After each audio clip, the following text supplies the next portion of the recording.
Right now, you're falling through a hole in space, 2 billion light years across, where the universe is 20% emptier than it should be. Scientists confirmed it in 2013, but nobody told you we've been living inside it all along, measuring everything from the bottom of this cosmic hole. And now I'm going to tell you what that means. Where are you listening from right now? A quiet room in the evening, a rainy afternoon by the window, or just a small moment of pause in your day? If you're curious to explore this with me, stay a little longer, maybe leave a subscribe, a quiet comment, or a gentle like as we uncover this together. Now, let's begin. Ryan Keenan sat alone in the dark laboratory, the pale glow of his computer screen casting shadows across his tired face. It was 2 a.m. The building was silent, except for the hum of servers in the adjacent room. He had just finished counting 35,000 galaxies, a monumental task that had consumed weeks of his life. The final number appeared on his screen. He squinted at it, blinked, rubbed his eyes. This couldn't be right. He clicked back through his code, checking for errors, ran the calculation again. The same number appeared. He ran it a third time, his fingers moving faster now, a knot forming in his stomach. The number didn't change. A cold sensation crept down his spine, spreading through his chest. His hands stopped moving on the keyboard. "This can't be right," he whispered to the empty room. "I must have made a mistake somewhere. I must have. Because if this number was correct, if the data was telling the truth, he didn't want to finish that thought. He couldn't. The implications were too vast, too unsettling. The data was brutal, undeniable. 20%. 20% fewer galaxies than there should be. Not in one small patch of sky that would be explainable. A blind spot in the survey, an equipment malfunction, something fixable.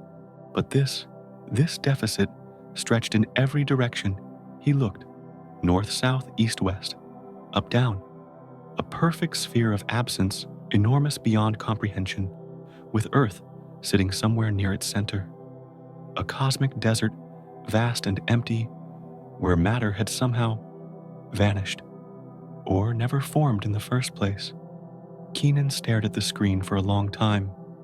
His coffee had gone cold hours ago.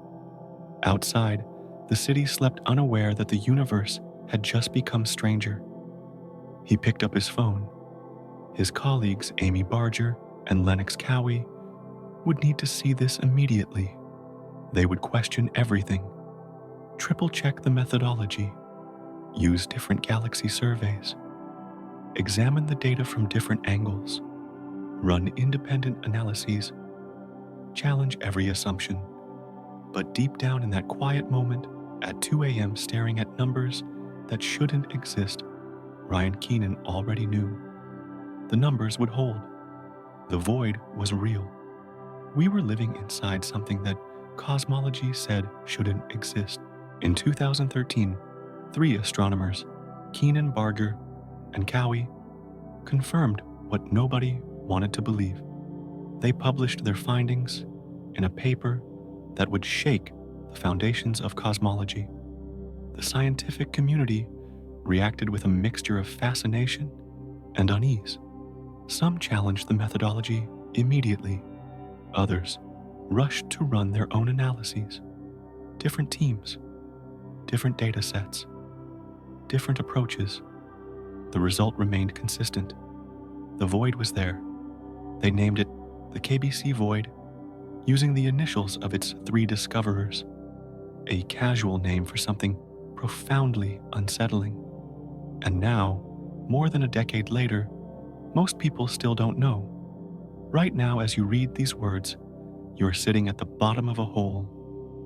Not a metaphor, not a poetic description, not a thought experiment, a real hole in the fabric of space 2 billion light years across, where the universe is 20% emptier than it should be. This is the thing that keeps me awake at night, the question that gnaws at the edges of my understanding. If we're inside this hole, measuring everything from down here, looking up at the universe through this lens of emptiness, is anything we see actually real? Or is it all distorted, bent, warped, twisted by our position at the bottom of the cosmic well? But to understand why this discovery shattered cosmology, you first need to grasp just how impossible this hole is. Let me help you understand the scale of what we're talking about, because numbers alone won't do it justice. Light travels at 300,000 kilometers per second.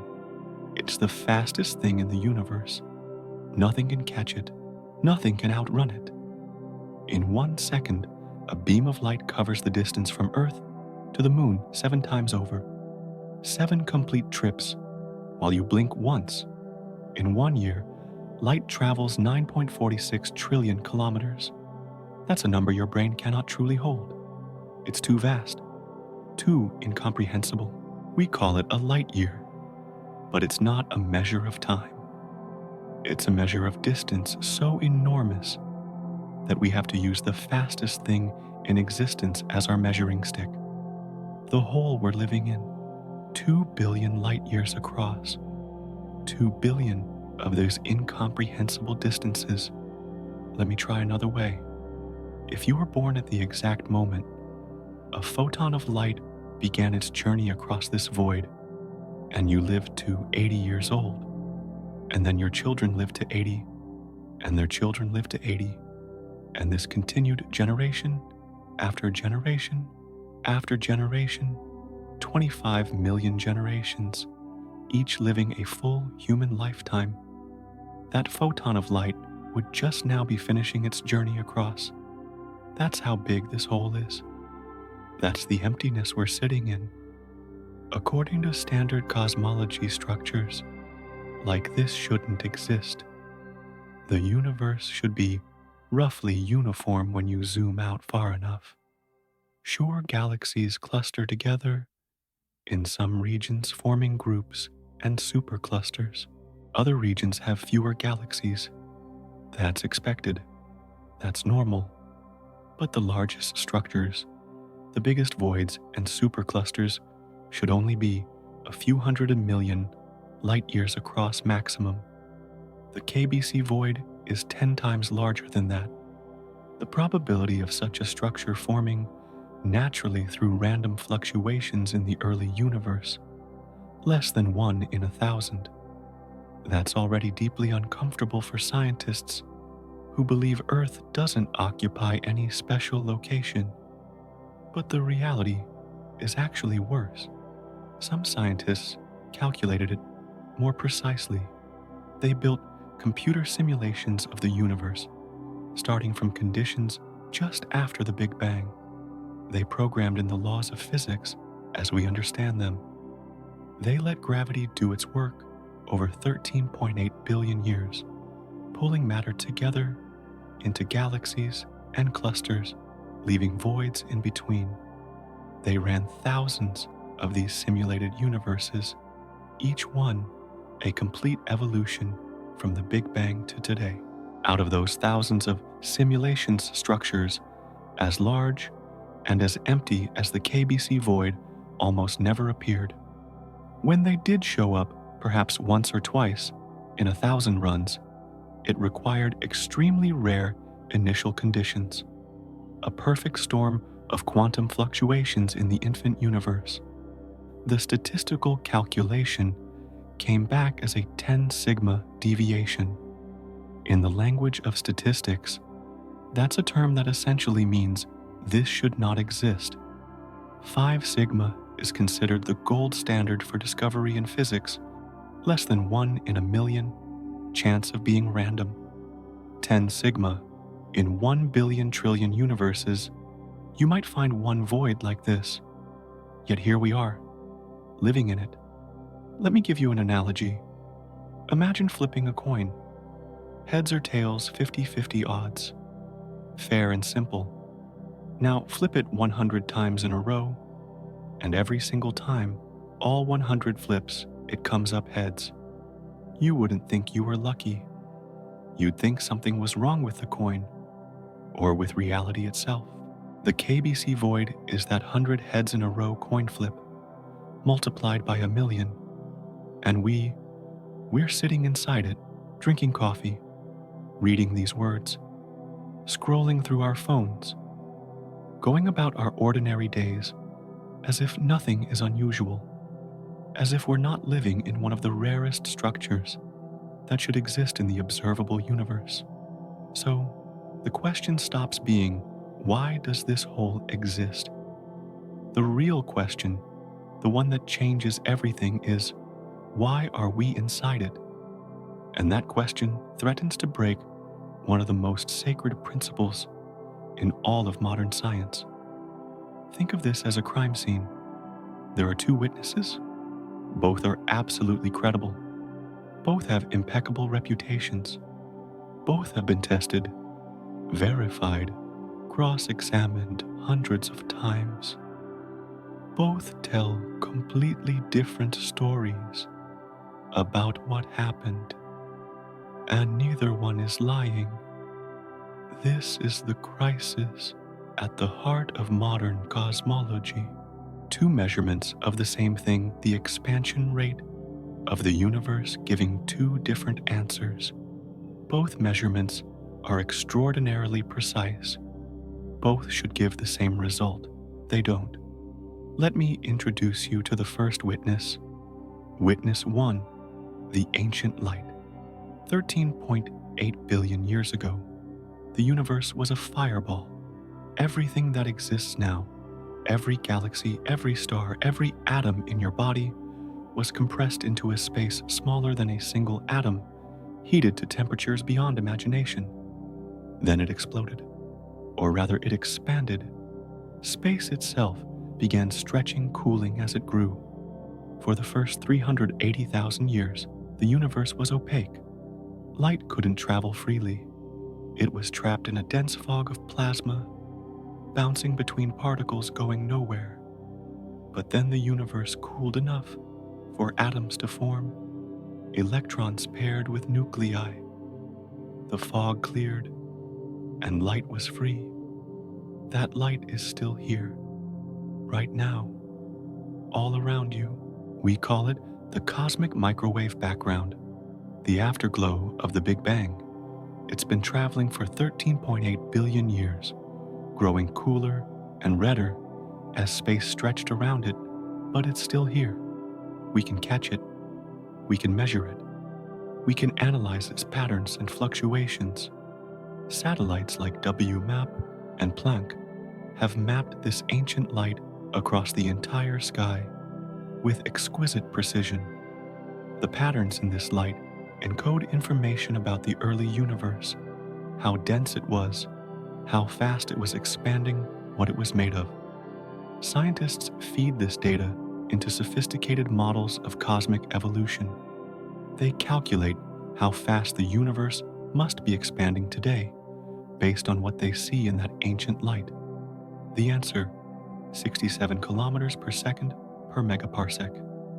In plain language, for every 3.3 million light years of distance between us and a galaxy, that galaxy appears to be moving away at 67 kilometers per second, faster due to the expansion of space itself.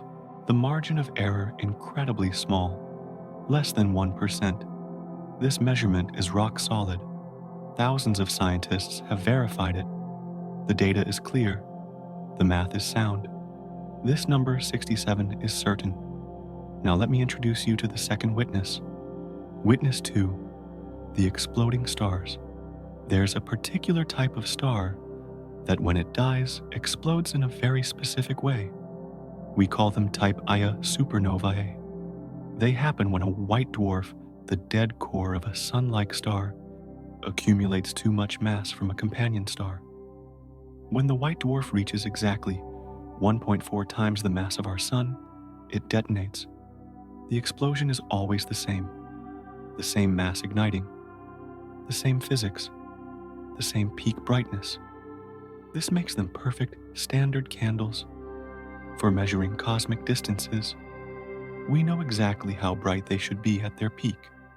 So, when we observe WASN, we can compare its actual brightness to its apparent brightness as seen from Earth. Dim means far, bright means close. Basic geometry does the rest.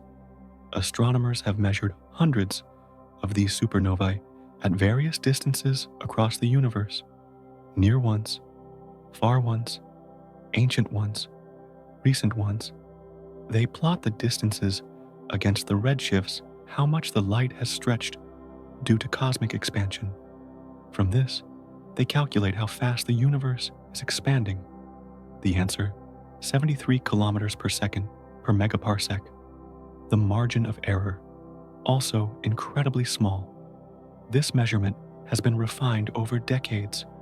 Multiple teams, multiple methods, different telescopes, different supernovae. The result keeps coming back the same. This number, 73, is also certain. The impossible situation, 67 and 73, a 9% difference. That sounds small, doesn't it? 9%. In everyday life, we'd call that close enough. But this isn't everyday life. This is the fundamental expansion rate of the universe. And 9% isn't small. It's catastrophic. Here's what that 9% difference means. If the true expansion rate is 67, the universe is 13.8 billion years old.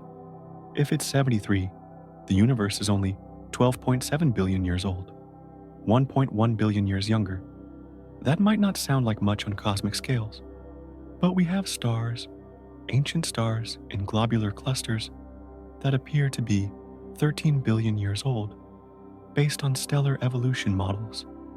If the universe is only 12.7 billion years old, those stars would be older than the universe itself. You cannot have stars older than the universe that contains them. That's like having a child older than their parents. It's nonsensical, impossible. The 9% difference is the difference between reality A and reality B, between a universe that has had enough time for everything we observe to form and a universe that hasn't. Let me make this personal. Imagine you measure your height two different ways. You stand against a wall and mark it your 5 feet 7 inches. Then you use a different method, equally reliable, equally precise. It says you're 6 feet 2 inches. Both measurements are accurate. Both methods are proven, but they can't both be right. So, what's wrong? Is it the measuring tools? Or is it something about the space around you that's distorting one of the measurements? This is where cosmology stood in the early 2010s. Two measurements, two truths, both certain, both impossible. Scientists called it the Hubble tension, the polite term for a crisis. Because when your measurements disagree, at 5 sigma significance, less than 1 in a million chance of being random error, something fundamental is broken. Either the measurements are wrong, which seems unlikely given how thoroughly they've been tested, or our understanding of the universe is wrong. And then, in 2013, the void was confirmed. Suddenly, the pieces began falling into place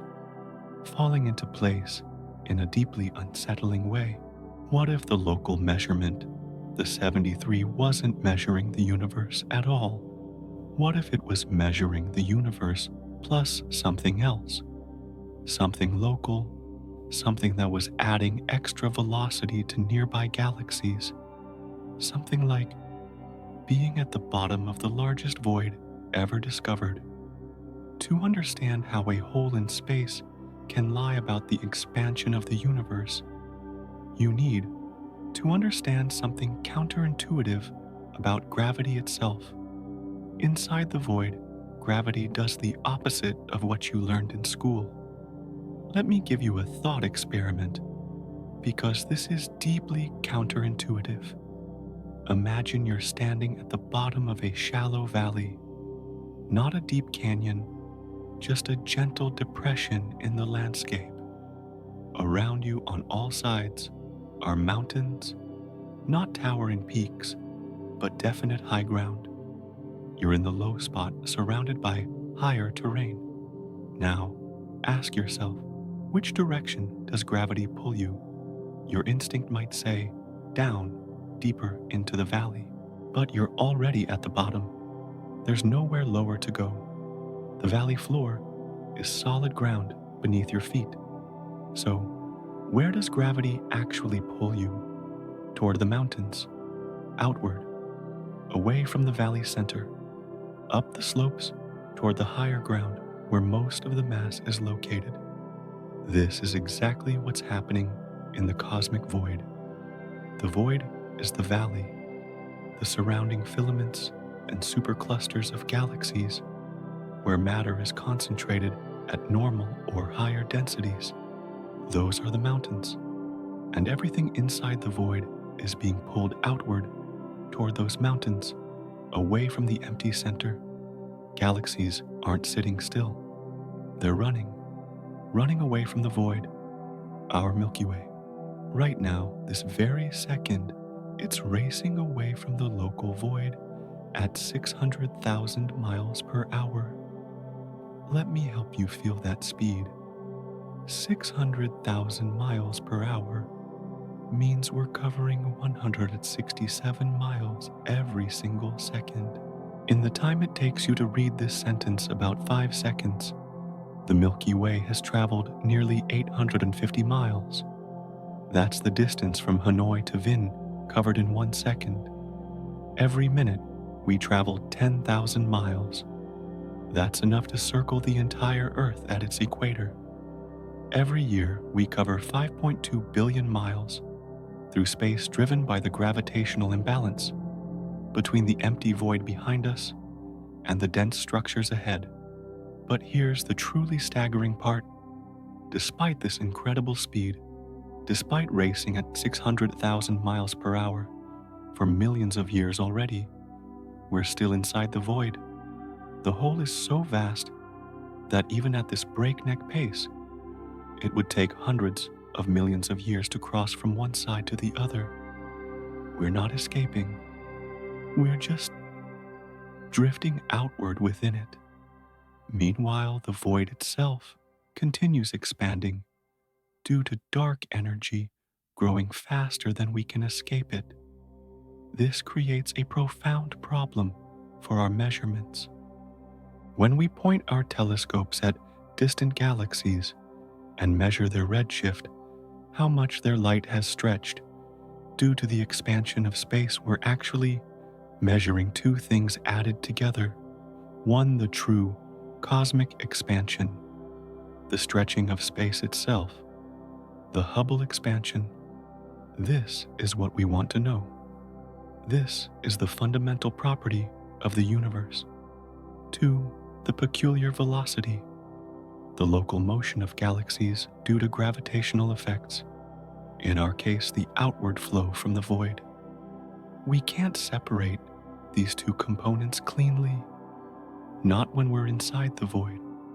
Not when all the nearby galaxies we're using for measurements are also inside the void, all flowing outward together.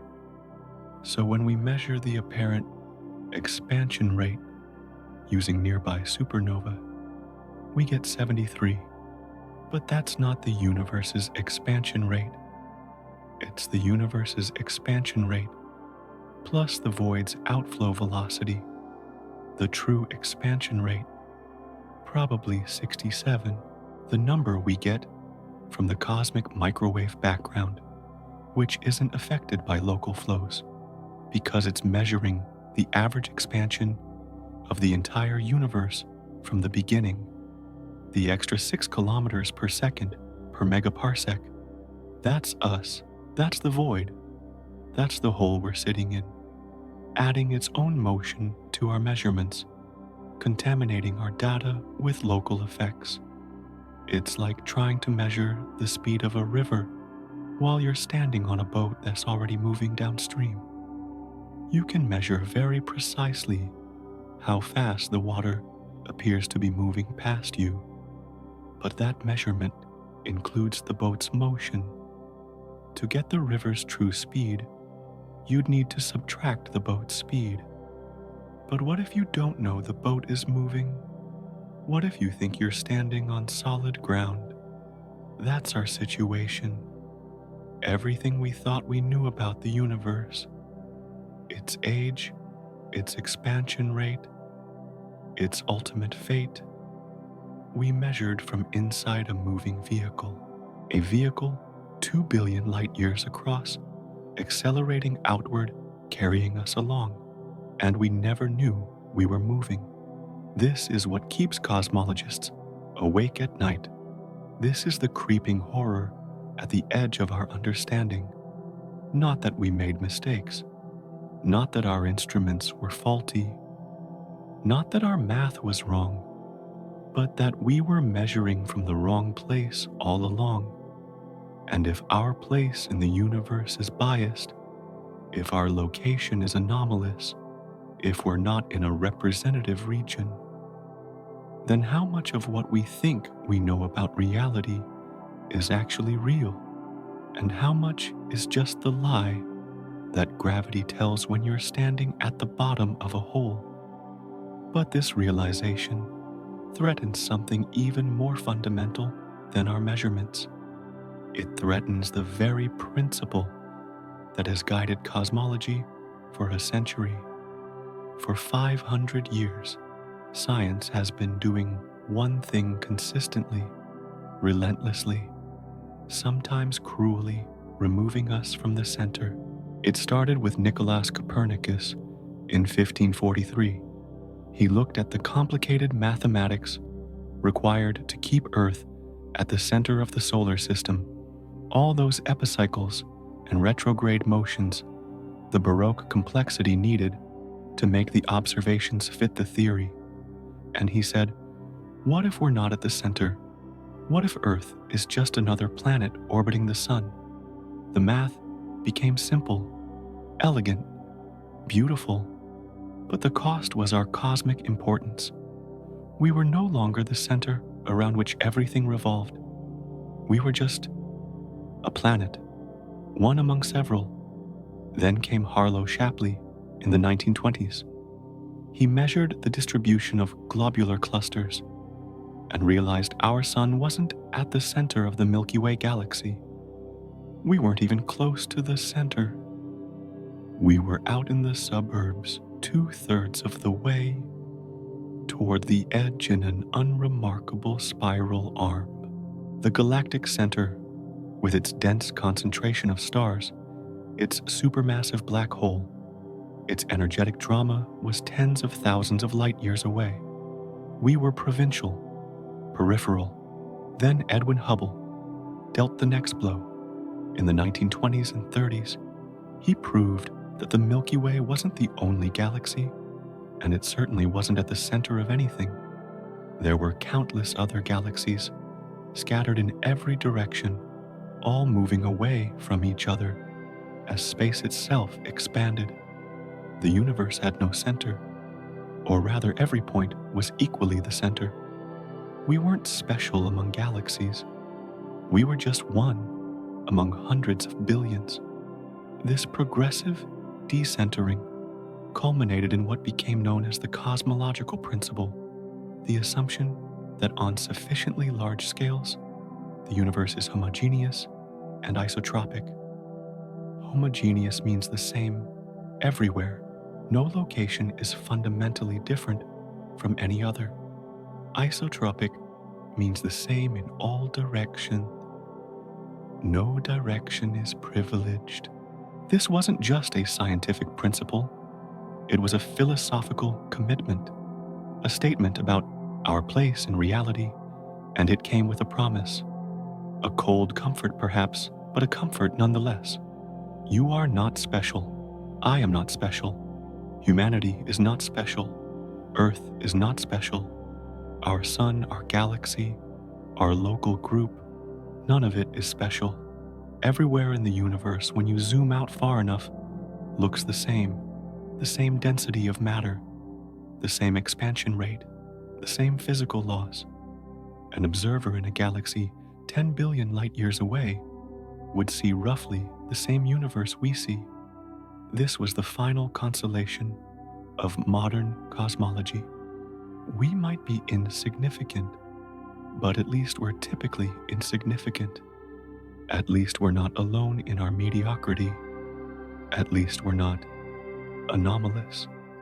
And then we discovered the void, 2 billion light years across, 20% less dense than the cosmic average, a statistical 10 sigma outlier, a structure so rare that you might search a billion trillion universes and find only one, and we're sitting in it, not near it, not orbiting it, not passing through it, living in it, born in it, evolved in it, measuring the universe from inside it.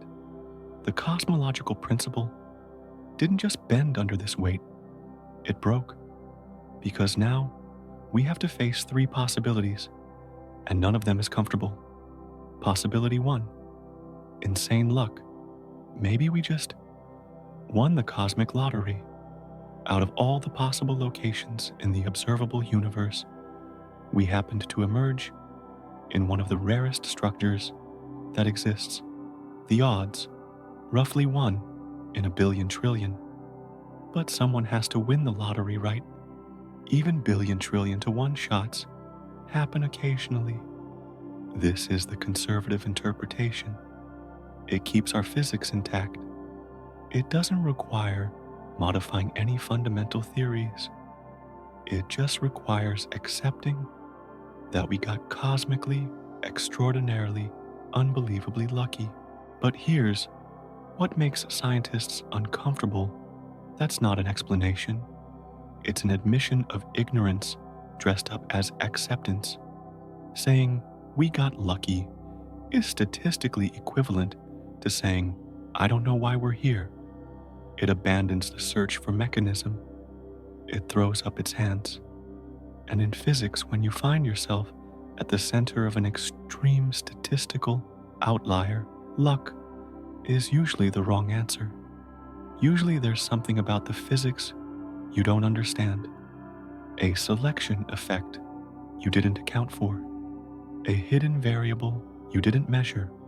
Possibility 2, our physics is wrong. Maybe the void isn't rare. Maybe our models of structure formation are missing something fundamental. Maybe gravity works differently on the largest scales than we think it does. Maybe dark energy has properties we haven't discovered. Maybe the initial conditions after the Big Bang weren't as uniform as we assumed. If any of these are true, then large voids, like the KBC void, might be common.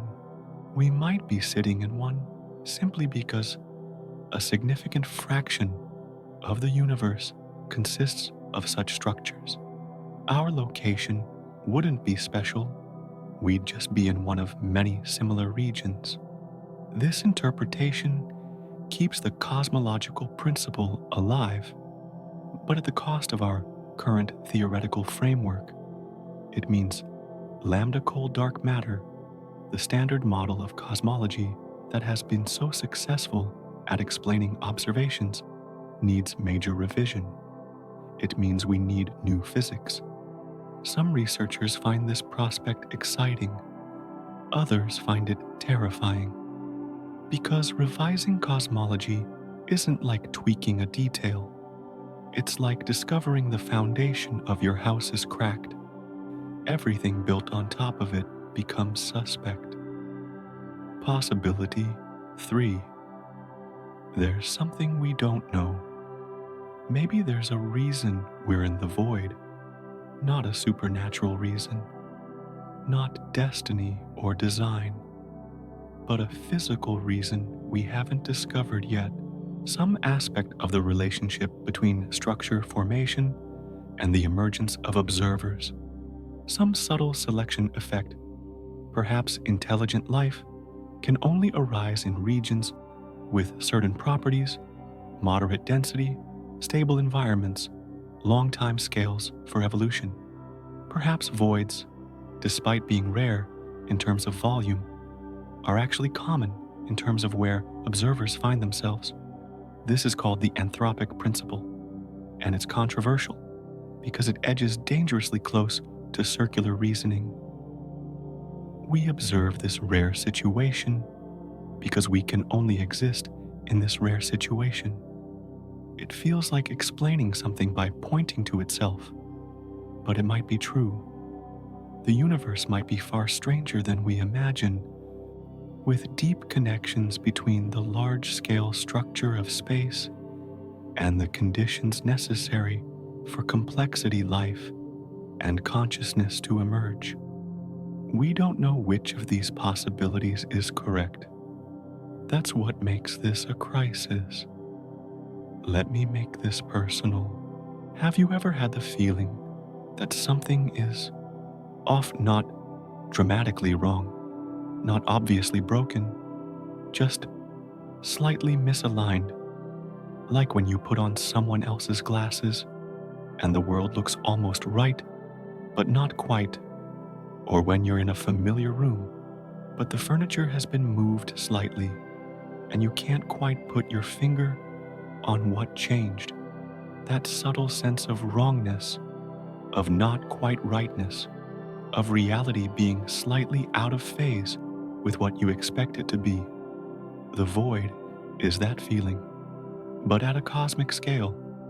For decades, cosmologists have been looking at the universe and finding small tensions, small disagreements between different measurements, small anomalies in the data.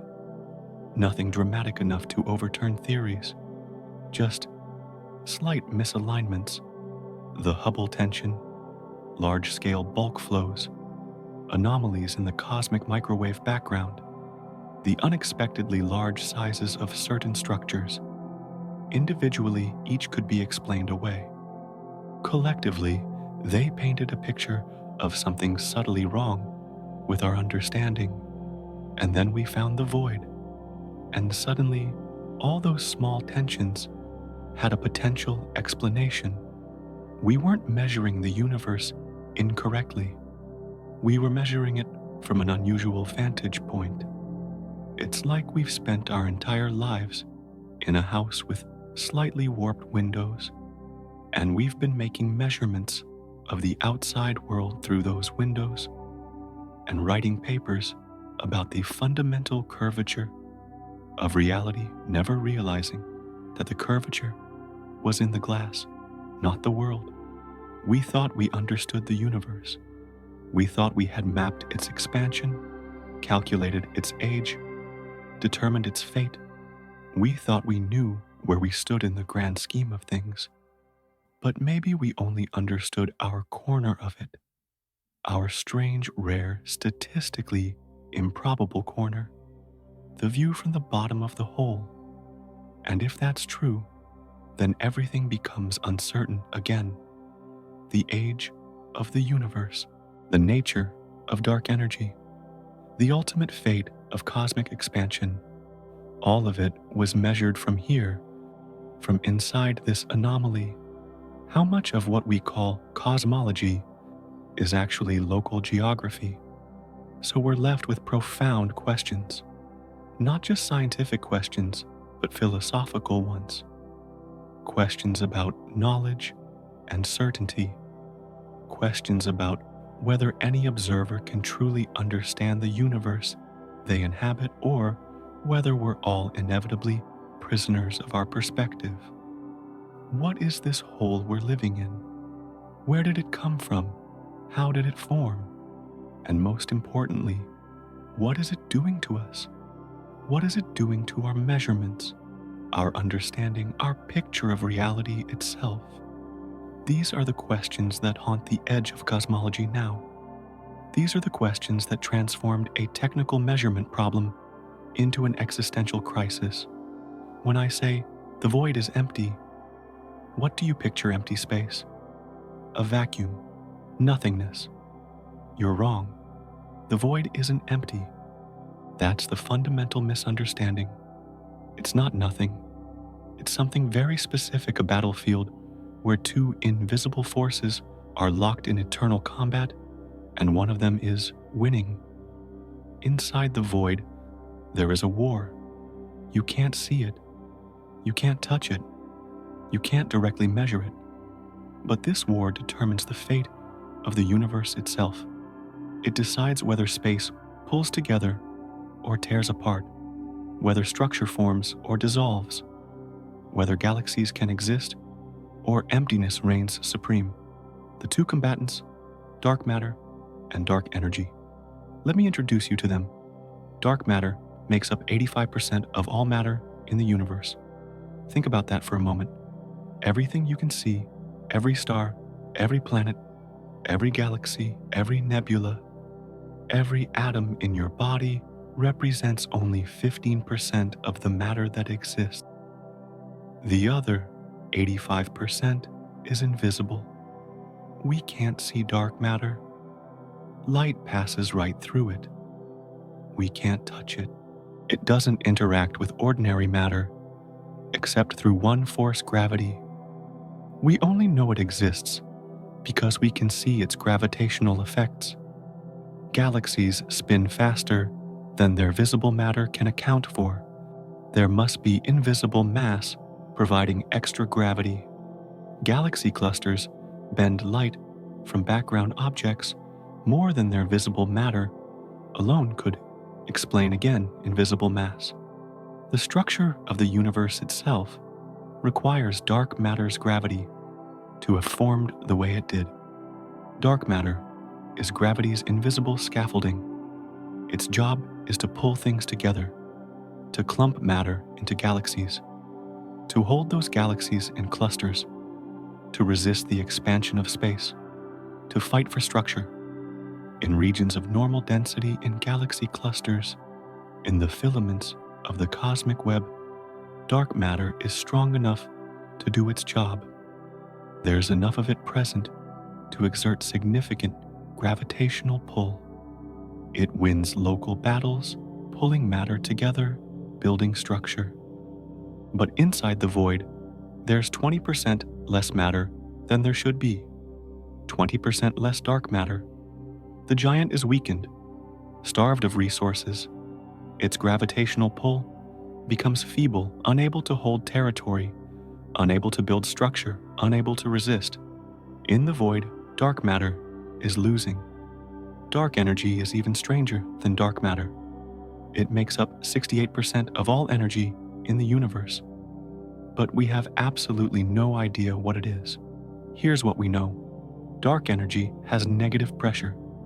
It doesn't pull things together like gravity. It pushes them apart. It acts opposite to matter's attractive force. Its effect is to accelerate the expansion of space itself, to make the universe grow faster and faster. Dark energy is anti-gravity.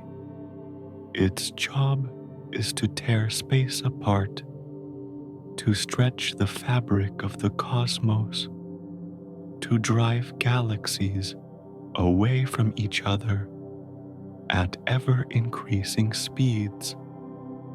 In dense regions, in galaxy superclusters, in rich galaxy clusters, dark matter and ordinary matter are concentrated enough that their gravity can resist dark energy. These regions hold together. They form bound structures. Dark matter wins the local battle, and dark energy's expansion is held at bay. But inside the void, there isn't enough matter to resist. Dark matter is weak here. Ordinary matter is sparse. Their combined gravitational pull can't overcome dark energy's relentless push. In the void, dark energy wins, decisively. Overwhelmingly, this is why voids expand faster than the rest of the universe. Think of them as bubbles in the cosmic foam constantly inflating. As a void grows, its density drops even further. Less matter means even weaker gravity.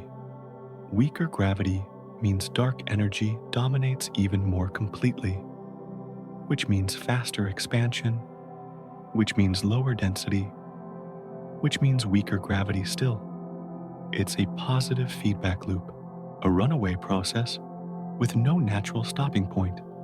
The void doesn't just sit there being empty, it actively grows emptier. It devours space around it, expanding its boundaries, pushing filaments and clusters outward. And here's the terrifying part: this process accelerates. The older a void gets, the faster it expands. The faster it expands, the emptier it becomes. The emptier it becomes, the more completely dark energy dominates. Voids are wounds in the fabric of space that don't heal. They grow. Meanwhile, we're inside one of them, standing on the battlefield, watching the war unfold around us, measuring the universe, while dark energy slowly conquers the space we're trying to measure. The void isn't nothing. It's not the absence of something. It's a dynamic, evolving structure where the fundamental forces of the cosmos play out in a way that's different from anywhere else. It's a region where one of those forces, dark energy, the most mysterious component of reality, has won total victory. The void is the battlefield where nothing is winning, and we're standing in the middle of that battlefield with our telescopes and our satellites and our carefully calibrated instruments, trying to measure the outcome of a war we can't see between forces we don't understand in a structure that shouldn't exist. That's what the void is. Not empty space, but a place where the rules are different, where the balance of cosmic forces tips in an unusual direction, where dark energy reigns supreme, and gravity, the force we're most familiar with, the force that holds us to Earth, that keeps the moon in orbit, that shapes our everyday experience, becomes weak, ineffective, irrelevant. How do you measure a universe when you're measuring from inside a region where the fundamental forces work differently? That's the question cosmologists are still trying to answer. But to understand just how different the void is from the rest of the universe, you need to see the universe's true structure, not the one you imagine, the real one. Before the 1970s, we were blind. Oh, we had telescopes, powerful ones. We could see galaxies, thousands of them, scattered across the sky, in every direction. Beautiful spiral galaxies, elliptical galaxies, irregular galaxies. We photographed them. We cataloged them. We studied their light. But we didn't understand their arrangement in space. We saw them projected onto the two-dimensional sky, but we couldn't tell which ones were near and which ones were far. A galaxy that appeared next to another galaxy in our photographs might actually be billions of light years farther away. We had no depth perception, no three-dimensional map. So we made assumptions. We thought the universe was like soup smooth uniform, with galaxies distributed roughly evenly throughout space. Some regions might be a bit denser, some a bit less dense, but on average, everywhere looked the same. That's what the cosmological principle suggested. That's what seemed reasonable. Then we learned how to measure true distances. We measured galaxy redshifts, how much their light had been stretched by cosmic expansion. Greater redshift meant greater distance. Suddenly, we could map the universe in 3 dimensions. we could see not just where galaxies appeared on the sky, but where they actually were in space. And the universe revealed its true face. It wasn't soup, it was foam, soap bubbles, Swiss cheese, sea sponge. The universe is made almost entirely of holes, with matter concentrated in the walls between them. Imagine soap bubbles pressed together. The soap molecules cluster in thin films where the bubbles touch. Inside each bubble, nothing but air. That's the universe's large-scale structure. Or imagine a slice of Swiss cheese. The cheese itself is the minority. Most of the volume is holes. That's closer to reality. Or sea sponge, mostly empty space, with thin filaments of material forming a network. That's perhaps the best analogy. The universe is a cosmic web, a network of filaments surrounding enormous voids. Here's the reality that nobody teaches in school. 90% of the universe's volume is void, empty, devoid of galaxies, dark, silent.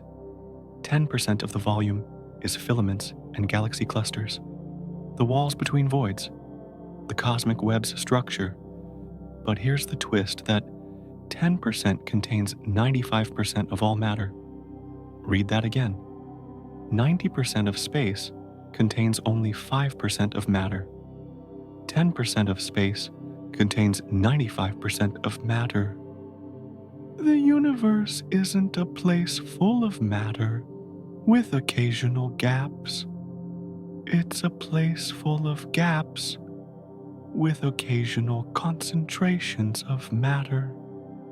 Let me make this visceral. If you chose a random point in the universe, truly random anywhere in the observable cosmos, you'd have a 90% chance of landing in a void, not near galaxies, not in a cluster, not in a filament, in emptiness. If you could travel at the speed of light, the fastest thing possible, and you started from a random point in a typical void, you might fly for tens of millions of years without encountering a single galaxy. Tens of millions of years. At light speed, just darkness, emptiness, the occasional wisp of hydrogen gas. No stars to light your way, no galaxies to aim for, just the infinite empty night. That's the universe's true nature, not the glittering photos from Hubble showing dense galaxy fields. Those are snapshots of the rare 10%, the cosmic cities.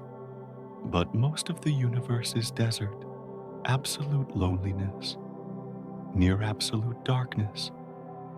That's the real cosmos. We live in something called the Laniakea supercluster. The name comes from Hawaiian. It means immeasurable heaven. Poetic, isn't it? Laniakea contains 100,000 galaxies spread across 520 million light years. 100,000 galaxies. That sounds crowded. That sounds like we're in a bustling cosmic metropolis, surrounded by neighbors, part of something vast and populated. Here's the thing.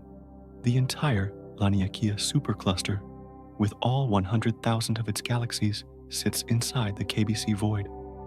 Let that sink in.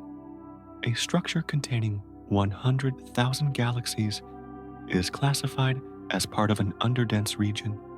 The void is so enormous that it can swallow a supercluster and still be considered empty. It's like saying 100,000 people live in the Sahara Desert. That sounds like a lot of people. Until you remember, the Sahara is 9 million square kilometers. Suddenly, 100,000 people scattered across that expanse sounds sparse, isolated, lost in immensity. That's us. That's Laniakea. 100,000 galaxies lost in the immensity of a 2 billion light-year void. Imagine looking at a map of Earth at night from space, the kind of map that shows artificial light. You see bright spots, cities, Tokyo, New York, London, São Paulo, Mumbai. concentrated points of light where millions of people live in close proximity. That's maybe 1% of Earth's surface. The dark areas, oceans, deserts, rainforests, mountains, uninhabited, empty. That's 99% of Earth's surface. Now imagine the same map, but for the universe. The bright spots are galaxy clusters and filaments. The dark areas are voids. But here's the reversal. In Earth's map, the bright spots contain most of the humans. In the universe's map, the dark spots contain most of the volume. 90% darkness, 10% light. And we thought we lived in the light. We thought we were typical. We thought we were in a representative sample of the but we're in the suburbs of a desert. We're at the edge of emptiness. We're in that liminal zone between the true cosmic cities, the dense filaments and clusters, and the true cosmic wasteland, the deep voids. We're neither in the metropolis nor the wilderness. We're in between, in the strange borderland where both realities touch. And from that borderland, we've been trying to understand what the whole universe is like, building our models, making our measurements, drawing our conclusions. No wonder the numbers don't quite add up. No wonder we discovered tensions and anomalies. We've been making a map of the world while standing in a place that isn't quite like anywhere else. So how did this strange structure, this cosmic foam of voids and filaments, come to be? To answer that, we need to travel back to the beginning, to the first fraction of a second after the Big Bang. To understand where the void came from, we need to rewind all the way back to the beginning. 13.8 billion years ago, the universe was smaller than an atom. Not metaphorically, literally. Everything that exists now, every galaxy, every star, every planet, every atom in your body, every thought you've ever had was compressed into a point smaller than the smallest particle we can imagine. The temperature was infinite. The density was infinite. The laws of physics as we know them didn't apply yet. And then the Big Bang.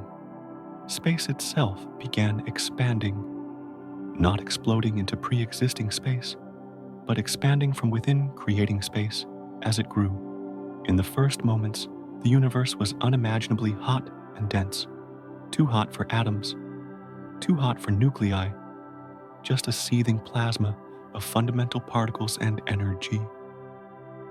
But something happened in the very first fraction of that first second. Something so brief and so violent that it shaped everything that would come after.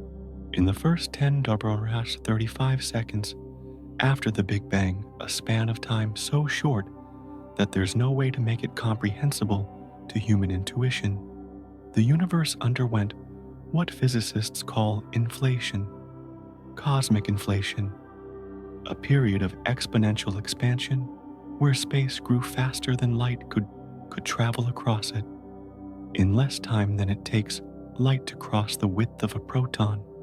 The universe inflated from smaller than an atom to larger than a galaxy. This wasn't gradual. This wasn't slow cosmic expansion. This was explosive runaway growth. Space doubling in size, then doubling again, perhaps 100 times or more in that infinitesimal instant. Why, we're not entirely sure. The leading theory involves a quantum field called the inflaton, but the details remain speculative. What matters is what inflation did to the universe. It smoothed it. It stretched it. It took whatever chaotic initial conditions existed and spread them out across cosmic distances, creating the remarkable uniformity we see today. But it didn't make things perfectly uniform, and that imperfection is everything. At the quantum scale, nothing is perfectly still. Everything fluctuates. The Heisenberg uncertainty principle guarantees it. Even in the vacuum of space, quantum fields constantly vibrate with tiny random fluctuations. During inflation, these microscopic quantum vibrations, fluctuations in energy and density smaller than subatomic particles, were suddenly stretched to cosmic scales. Imagine drawing tiny random ripples on a deflated balloon with a very fine pen. Variations so small you can barely see them. Now, inflate that balloon to the size of a building. Those microscopic ripples become meters-wide patterns visible from across the street. That's what inflation did to quantum fluctuations. It took subatomic variations and stretched them to scales of millions, billions, eventually trillions of light years. These quantum ripples became the seeds of all cosmic structure. They became the mountains and valleys of spacetime itself. After inflation ended, the universe continued expanding, but at a much slower rate. The quantum ripples were frozen in place, subtle variations in density. In some regions, where the quantum fluctuations created peaks, matter was slightly more concentrated. In others, where they created valleys, matter was slightly less concentrated. How slight? About 1 part in 100,000. A 0.01% variation, barely noticeable. But it was enough, because gravity amplifies advantages. In regions that started slightly denser, there was slightly more matter. That extra matter had slightly more gravitational pull. That extra gravity attracted more matter from surrounding regions, which made those regions even denser, which increased their gravity further, which pulled in even more matter. A positive feedback loop over millions of years, over hundreds of millions of years, over billions of years. These slight initial advantages compounded. The rich got richer.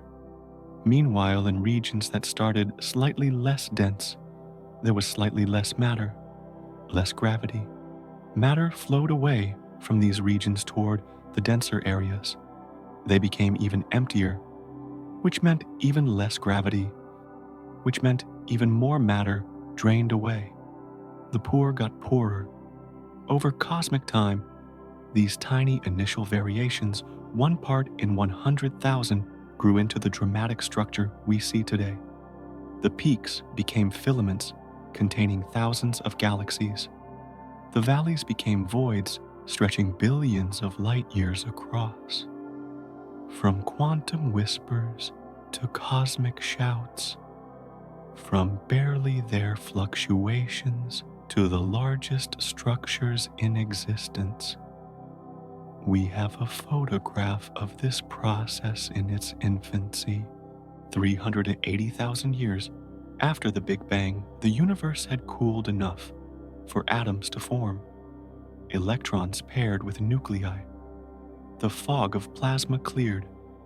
Light was suddenly free to travel across space. That light is still traveling. We can catch it today. We call it the cosmic microwave background, the afterglow of the Big Bang. Satellites like WMAP and Planck have mapped this ancient light across the entire sky with extraordinary precision, and what we see are patterns, temperature variations, tiny hot spots and cold spots, typically differing by only 100,000th of a degree. These aren't random. They're the quantum ripples captured when the universe was still an infant. Hotspots correspond to regions that were slightly denser, cold spots to regions that were slightly less dense. This is the ultrasound image of the universe when it was 380,000 years old. we can see the seeds of structure that would grow into galaxies, clusters, filaments, and voids. Here's where it gets uncomfortable again. Scientists have built sophisticated computer simulations of cosmic structure formation. They start with the temperature patterns we observe in the cosmic microwave background, those tiny hot and cold spots. They program in the laws of gravity the properties of dark matter and dark energy, the physics of how gas cools and forms stars. Then they let the simulation run forward through 13.8 billion years of cosmic history. They let gravity do its work. They watch as the tiny initial ripples grow into galaxies and clusters and voids. The results are remarkable. The simulations produce a cosmic web that looks strikingly similar to what we observe. Filaments, clusters, voids. The match is so good that it's one of the great triumphs of modern cosmology. But there's a problem. The simulations almost never produce voids as large and as empty as the KBC void. Out of thousands of simulated universes, structures like ours appear perhaps once or twice. When they do appear, they require very specific, very unusual initial conditions, quantum fluctuations that were much larger than typical in certain regions. The statistical rarity comes back to haunt us. 10 sigma, 1 in a billion trillion. These simulations are telling us that the KBC void shouldn't exist, or rather it can exist, but it's so improbable that we shouldn't be sitting in one. So we're left with the existential question again, but now with deeper context. Where did our void come from? Was it just a random quantum fluctuation 8 billion years ago? One of those extraordinarily rare 10 sigma variations that got stretched to cosmic scale during inflation. Did we win the quantum lottery before the universe was even a second old? Or is there something about the first moments of the universe that we don't understand? Something about inflation that could produce large voids more easily than our models predict. Some aspect of the physics in those first 10 or 35 seconds that we've gotten wrong. And if it was truly random, truly just a 1 in a billion trillion lucky fluctuation, why are we here to observe it? Why did intelligent life evolve in this galaxy, in this supercluster, inside this impossibly rare structure? The anthropic answer would be because observers can only exist in certain types of environments, and perhaps voids provide those environments. But that feels uncomfortably circular. It doesn't explain. It just restates the puzzle. We're staring at the ultrasound of the infant universe, seeing the tiny ripple that would become our void, and we still don't understand why it was there, why it was so large, why we're inside it. The void traces its origin to the quantum foam of the Big Bang, to random vibrations in fields we barely understand in the first incomprehensibly brief instant of existence. But random and quantum and inflation don't feel like answers. They feel like labels we put on mysteries we can't yet explain. The void's origins remain unclear, but its effects on the galaxies living within it are not. These are the exiles of the cosmos, the lonely residents of emptiness. Where a galaxy is born determines its fate. This isn't metaphor or poetry. It's physics. A galaxy that forms in a rich cluster surrounded by thousands of neighbors will live a dramatically different life than a galaxy that forms in a void's isolation. Their environments shape them like childhood shapes a human personality. Galaxies born in dense regions experience what we might call an active, chaotic, sometimes violent existence. They're surrounded by neighbors. They collide frequently. They merge, combining their stars and gas into larger structures. They pull on each other gravitationally, distorting their shapes. They wade through hot intergalactic gas that strips away their cold gas reserves. They're exposed to energy from nearby supernovae, active galactic nuclei, and the intense radiation environment of dense clusters. It's stimulating, dynamic, transformative, and ultimately exhausting. Galaxies born in voids experience something else entirely. They live quiet lives, slow lives, lonely lives. Void galaxies are smaller than their cluster counterparts. They're dimmer. They contain fewer stars, less mass.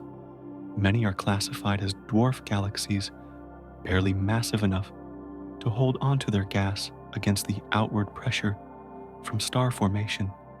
Why so small? Because they're isolated.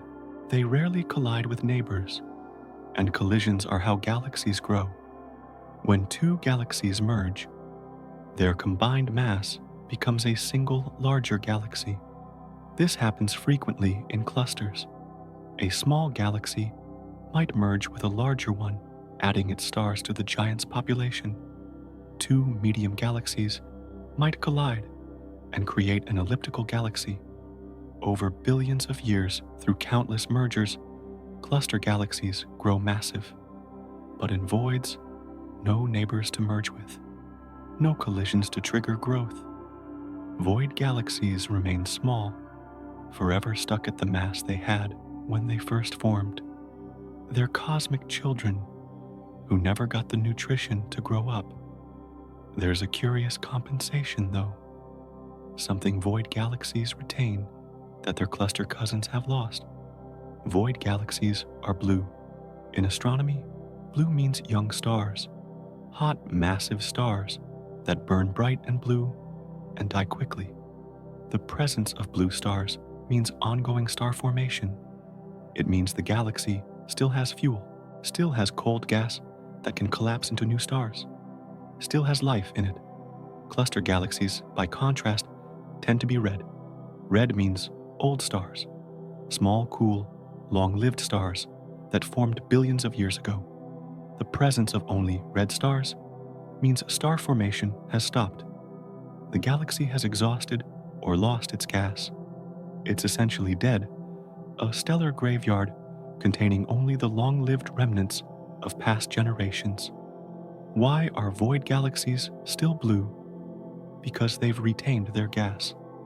In dense environments, galaxies lose their cold gas reserves through several mechanisms. Ram pressure, stripping the galaxy, moving through hot intergalactic gas, like a car moving through water with the wind blowing the cold gas away. Tidal interactions with neighbors that disrupt the galaxy's structure. Mergers that trigger violent starbursts, consuming all the available gas in a few 100 million years. In voids, none of this happens. No hot intergalactic gas to strip the cold gas away. No neighbors to interact with. No mergers to trigger wasteful starbursts. Void galaxies keep their gas. They form stars slowly, gradually, sustainably. They're still alive after billions of years. But it's a slow life, a dim life, like a candle burning in an empty room, conserving its wax knowing there's no one to see it and nothing coming to replace it. Let me tell you a tale of two galaxies. The first galaxy is born in a rich cluster. From birth, it's surrounded by siblings, thousands of other galaxies, all jostling for space, all pulling on each other gravitationally. Our galaxy collides with a smaller neighbor early in its life. The collision compresses gas clouds, triggering an intense burst of star formation. Millions of bright blue stars ignite. The galaxy glows brilliant in ultraviolet light, but the burst consumes gas rapidly. and the cluster environment offers no reprieve. The galaxy plows through hot intracluster gas, which strips away its remaining cold reserves. Within 1 billion years, star formation ceases. The bright blue stars die. Only the long-lived red ones remain.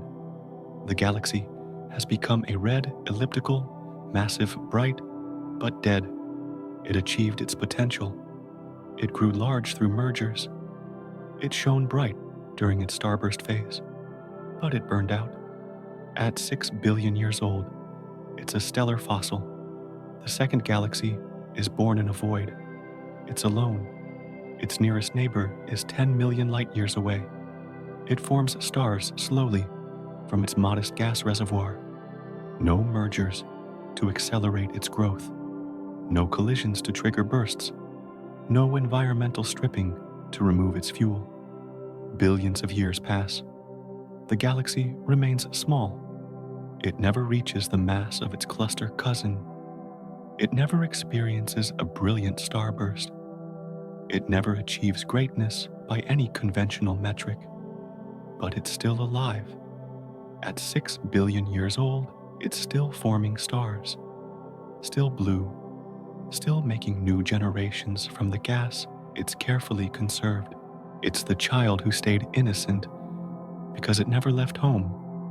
The poet who never published because there was no one to read their work. The candle still burning in the empty desert night. Every galaxy sits inside a halo of dark matter, an invisible sphere of gravitating mass that extends 10 times farther than the visible galaxy itself. These halos are the true bodies of galaxies.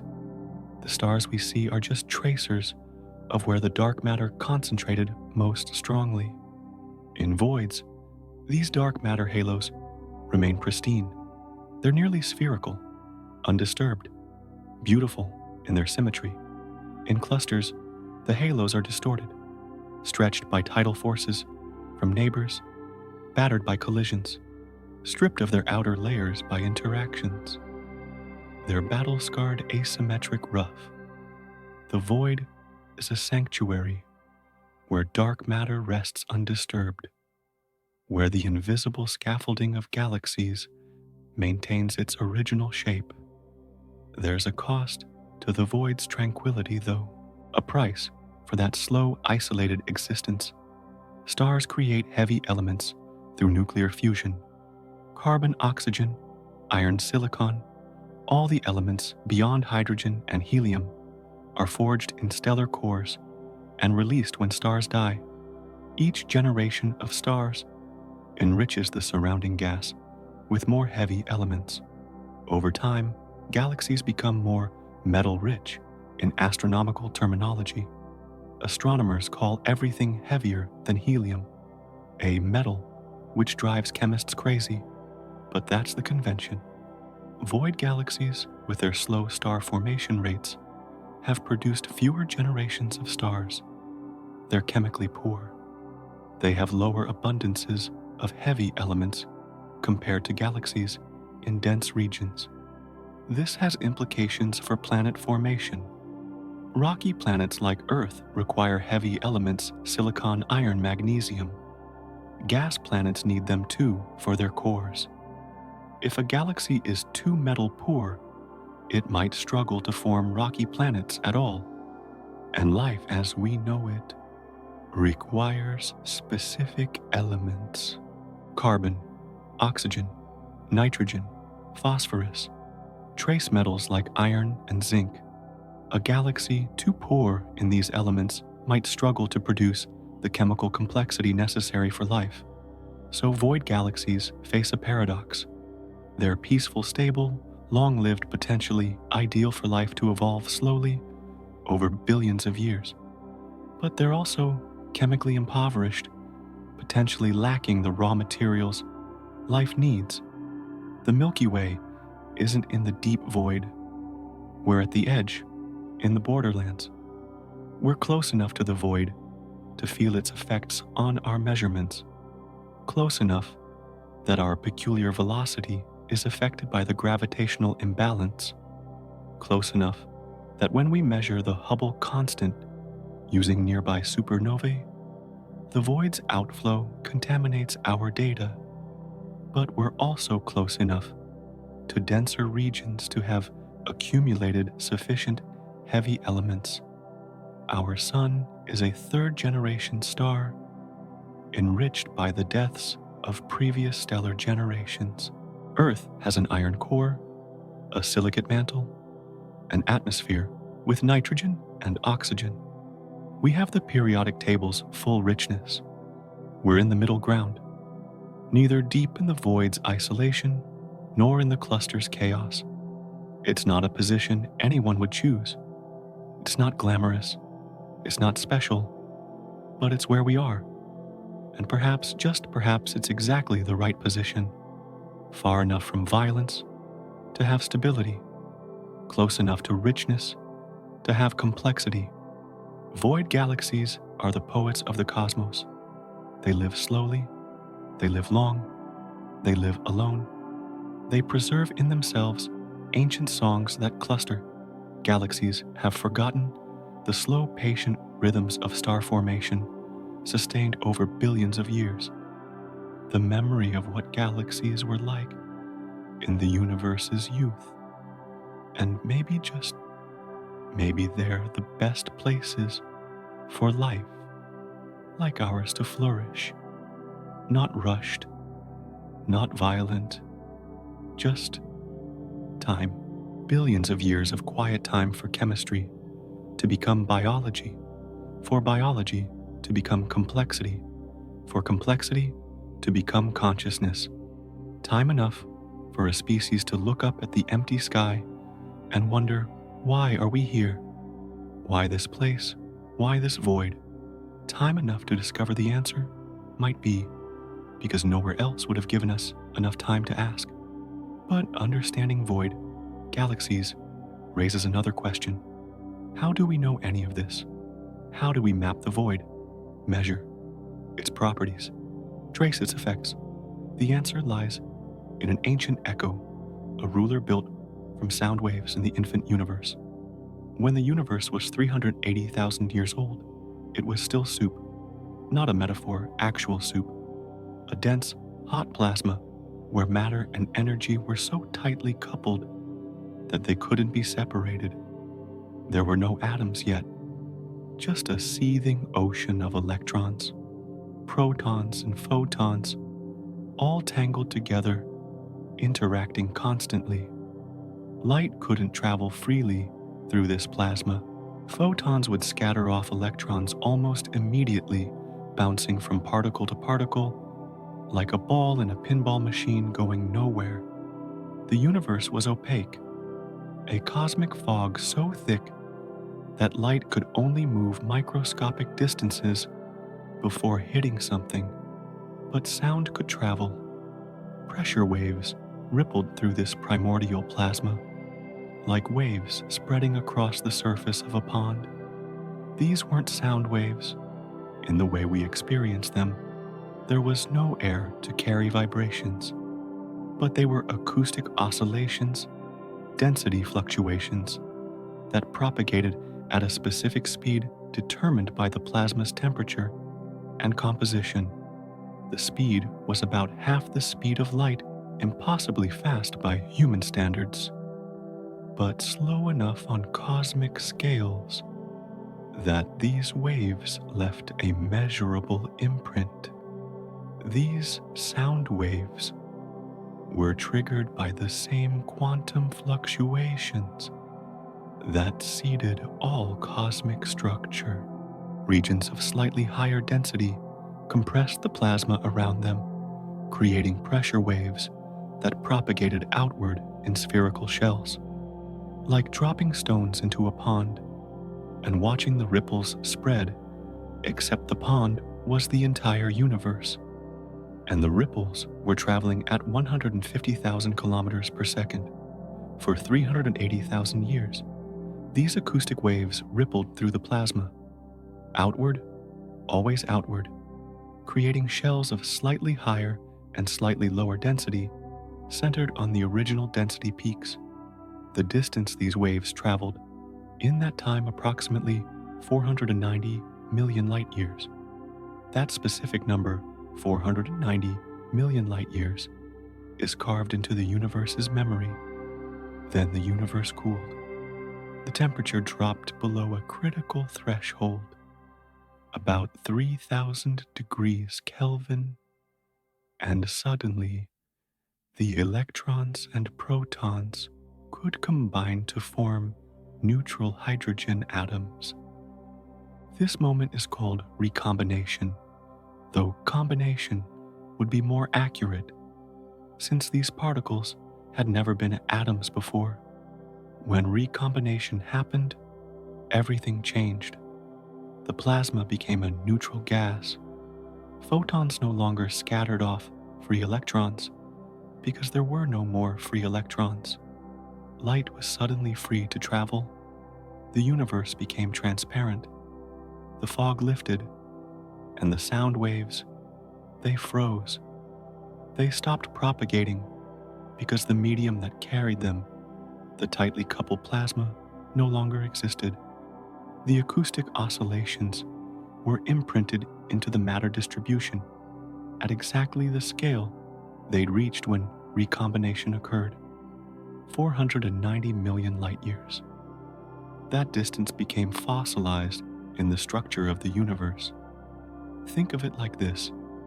Imagine you have a ruler, a standard ruler exactly 1 meter long. Now, imagine placing copies of this ruler at different distances from you. One ruler placed 10 meters away, another placed 100 meters away, another placed a kilometer away.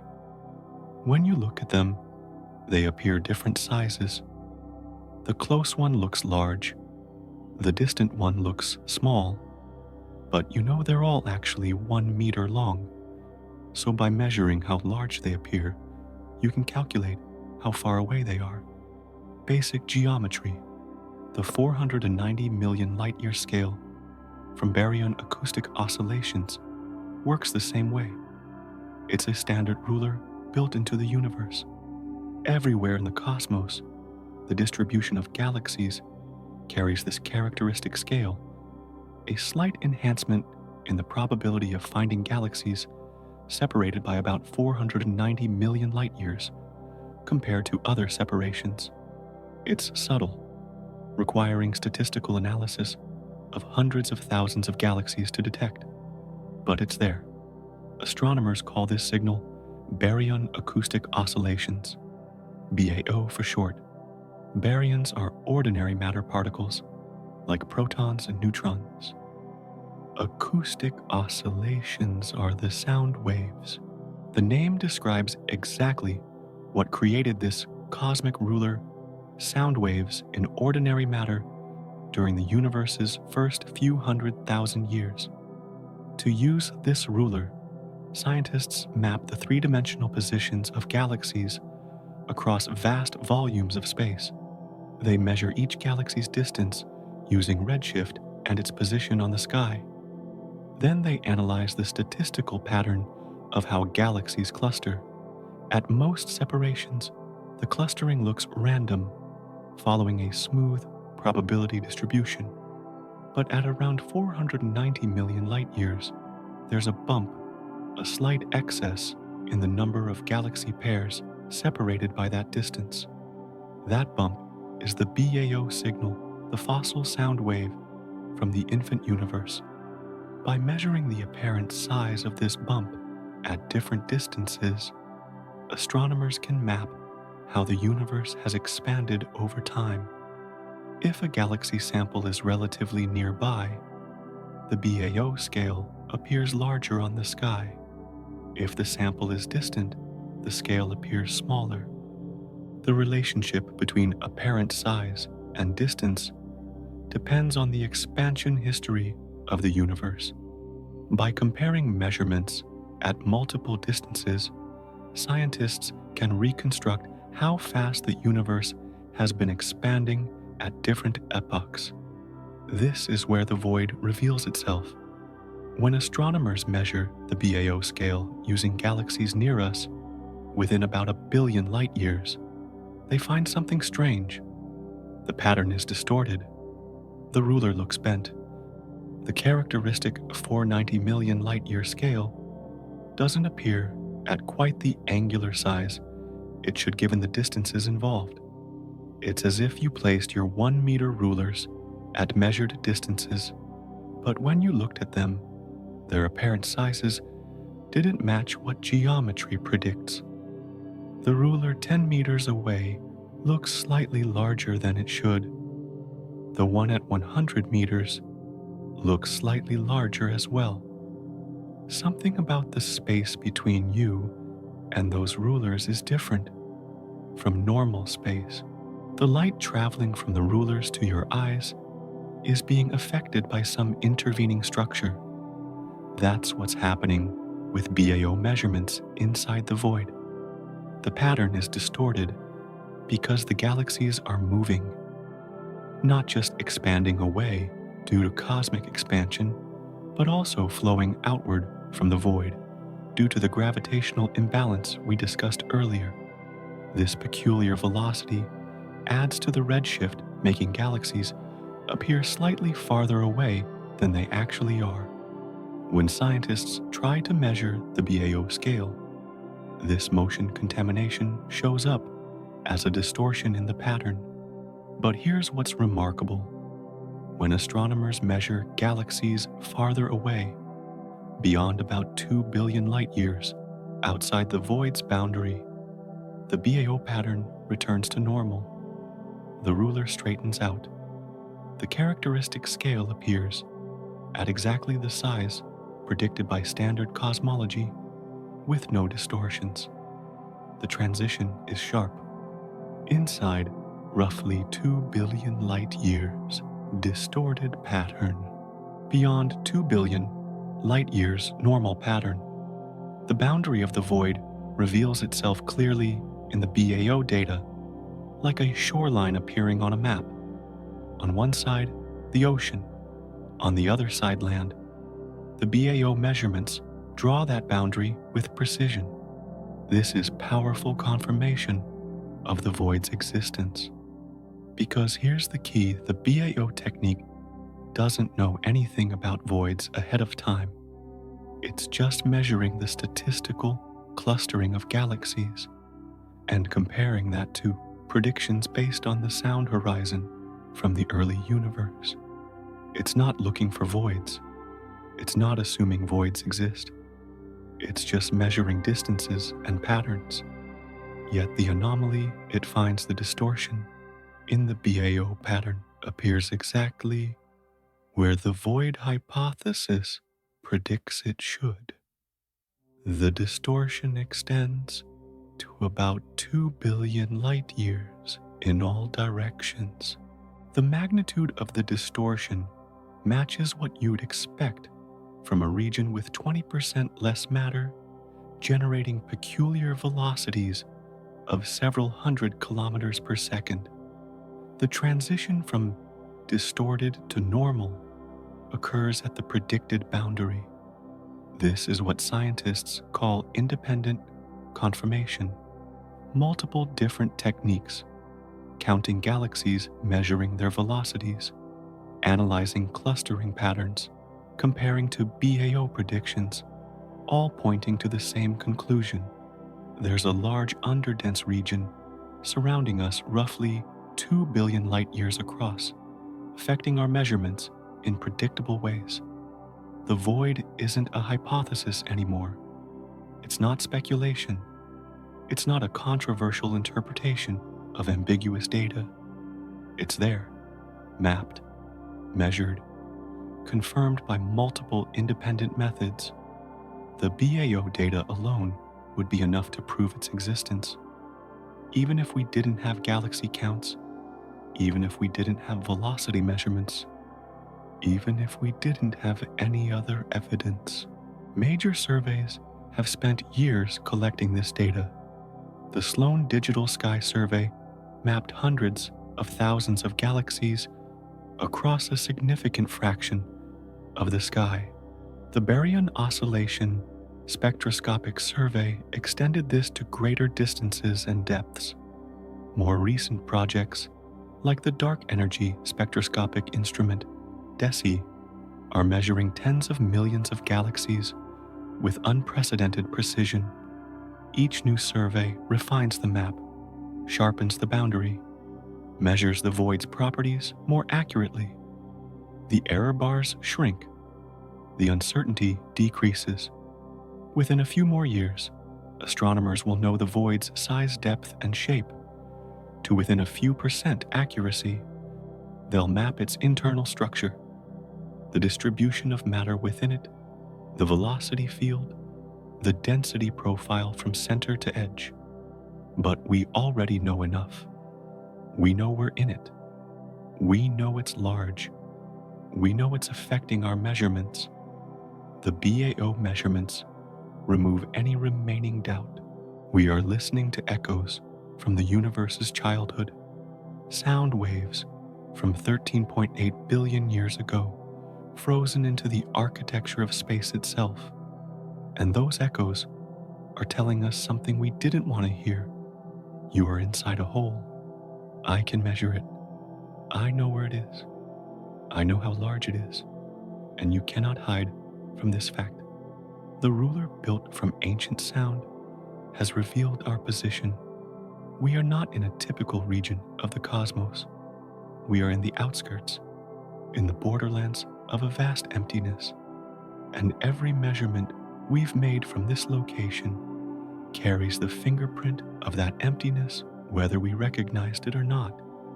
The BAO measurements are elegant, beautiful even. They connect the first minutes of the universe to structures billions of light years across. They turn primordial sound waves into cosmic measuring sticks. They demonstrate how physics operating on the smallest scales can echo across the largest scales, creating order and pattern in what might otherwise seem like chaos. But they're also unsettling because they confirm something that challenges our fundamental assumptions. We thought we were measuring the universe from a representative location. We thought our data reflected universal properties. We thought we were typical. The sound waves from the infant universe say otherwise. They map the void. They measure our position within it. They tell us with mathematical precision that we are sitting in one of the most unusual locations observable in the cosmos. And if our location is unusual, then how much of what we think we know is actually knowledge, and how much is local bias? How much is the universe, and how much is just the view from the bottom of the hole? The void is real. Its effects are measurable. Its existence is confirmed. But confirming the void's existence is just the beginning, because now we have to confront what it means. If the void distorts our measurements of how fast the universe expands, the Hubble constant, then everything built on that number becomes questionable. And the most fundamental thing built on it, the thing every other calculation depends on, the timeline of cosmic history itself. The expansion rate determines when the universe began, how long it's been growing, whether there was enough time for everything we observe to form. One contaminated measurement doesn't just adjust a number, it threatens to collapse the entire chronology of existence. How old is the universe? It's a simple question. The kind of question a child asks. The kind of question Google has a confident answer for 13.8 billion years. Clean, precise, settled. Except it's not settled anymore. Nobody's certain. And that uncertainty threatens to unravel everything we think we know about cosmic history. There are two timelines now, two different ages for the universe, both calculated with extraordinary precision. both supported by solid evidence, both incompatible with each other. The first timeline comes from the cosmic microwave background, that ancient light from when the universe was just 380,000 years old. Scientists have mapped this light across the entire sky, measured its temperature fluctuations to millionths of a degree, analyzed its patterns with sophisticated statistical tools.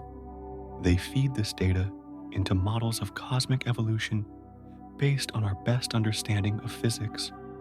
The models calculate backwards if the universe looks like this at 380,000 years old, and if it's been expanding and cooling according to known laws, how long ago must it have started? The answer, 13.8 billion years. The uncertainty is tiny less than 1%. This number is as solid as any measurement in cosmology. The second timeline comes from nearby observations. Type Ia, supernova A. Cepheid, variable stars. Objects we can see clearly measure precisely use as cosmic distance markers.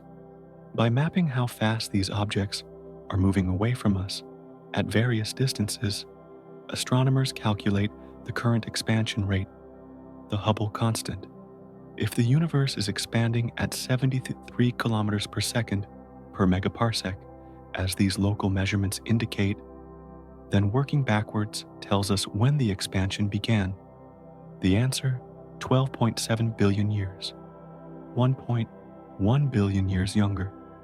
That might sound like a small difference. In the grand scheme of cosmic time, what's a billion years? But it's not small. It's catastrophic. 1.1 billion years is the time it took life on Earth to evolve from single-celled organisms to complex multicellular life. It's the time required for 200 million human generations to pass each living a full lifetime. Losing or gaining 1.1 billion years doesn't just adjust the timeline, it changes everything. And here's where it becomes impossible to ignore. We have stars that appear to be 13 billion years old. They're found in globular clusters, ancient spherical collections of stars that orbit in the outer regions of galaxies. These clusters are cosmic fossils containing some of the oldest stars in the universe, and we can measure their ages with considerable confidence because we understand stellar evolution. Stars are nuclear furnaces. They burn hydrogen in their cores, fusing it into helium and releasing energy. The rate of this burning depends on the star's mass. Massive stars burn through their fuel quickly, just a few million years before they exhaust their cores and die in spectacular supernovae. Lightweight stars burn slowly, conserving their fuel, lasting for tens of billions of years. When we look at a globular cluster, we see stars of various masses. The most massive ones are long dead. Medium mass stars have evolved off the main sequence, becoming red giants. The smallest stars are still burning. Hydrogen steadily barely changed since they formed. By identifying which stars have reached the end of their main sequence, lifetime, and which haven't, we can calculate how long ago the entire cluster formed. It's like watching a candle burn. If you know how fast different-sized candles burn, you can tell how long they've been lit by seeing how much wax remains. The result, confirmed across multiple globular clusters using multiple methods, is consistent, approximately 13 billion years old. Some clusters show ages of 12.8 billion years, others 13.2 billion. The error bars are a few hundred million years, mainly from uncertainties in stellar physics, how efficiently stars mix their internal fuel, how much mass they lose through stellar winds. But the measurements cluster around 13 billion years. If the universe is only 12.7 billion years old, these stars are older than the universe that contains them. That's impossible. Not improbable. Not unlikely. Impossible. You cannot have a star that formed before the Big Bang. It's like having a child who's older than their parents. It violates causality. It breaks the basic logic of time. So we're trapped between three uncomfortable possibilities. The first possibility, stellar physics, is wrong. Our understanding of how stars burn, how they evolve, how their ages relate to their observable properties, it's all systematically mistaken. Decades of research, thousands of papers, observations of stars in various stages of evolution, all of it wrong in just the right way to make old stars appear even older than they are. This seems unlikely. Stellar evolution is one of the best understood areas of astrophysics. We've tested these models in countless ways. They work, they're reliable. The second possibility, the universe's age from local measurements, is wrong. The Hubble constant isn't really 73. It's inflated by the void's outflow, contaminated by our unusual location. The true expansion rate is 67, just as the cosmic microwave background indicates. The universe is 13.8 billion years old. The stars at 13 billion years old fit comfortably within that timeline with room to spare. Everything works. But accepting this means accepting that every measurement we've made using nearby supernovae and Cepheid variables is systematically biased. It means admitting we've been measuring from the wrong place all along. The third possibility, both measurements are partly wrong in different ways, and the errors happen to compound each other to create the maximum tension. This is the most complex option. Maybe stellar ages have a systematic uncertainty we haven't accounted for, making them appear slightly older. Maybe the local Hubble constant is inflated somewhat by the void, but not enough to fully explain the discrepancy. Maybe there's additional new physics we're missing. This keeps both sides partly right and partly wrong, but it's intellectually unsatisfying because it requires multiple problems to align in just the right way. The void offers a resolution. If 73 isn't the universe's true expansion rate, if it's the true rate plus the void's contribution, then 67 remains correct. The universe is 13.8 billion years old. Stars at 13 billion years old pose no problem. They formed less than a billion years after the Big Bang, which is exactly what we'd expect for the first generation of globular clusters. The tension vanishes, but the cost of this resolution is steep. It requires admitting that our position in the universe matters, that measurements aren't universal but local, that every number we've calculated for the expansion rate, for the universe's age, for the properties of dark energy, all of it might carry the fingerprint of the void we're sitting in.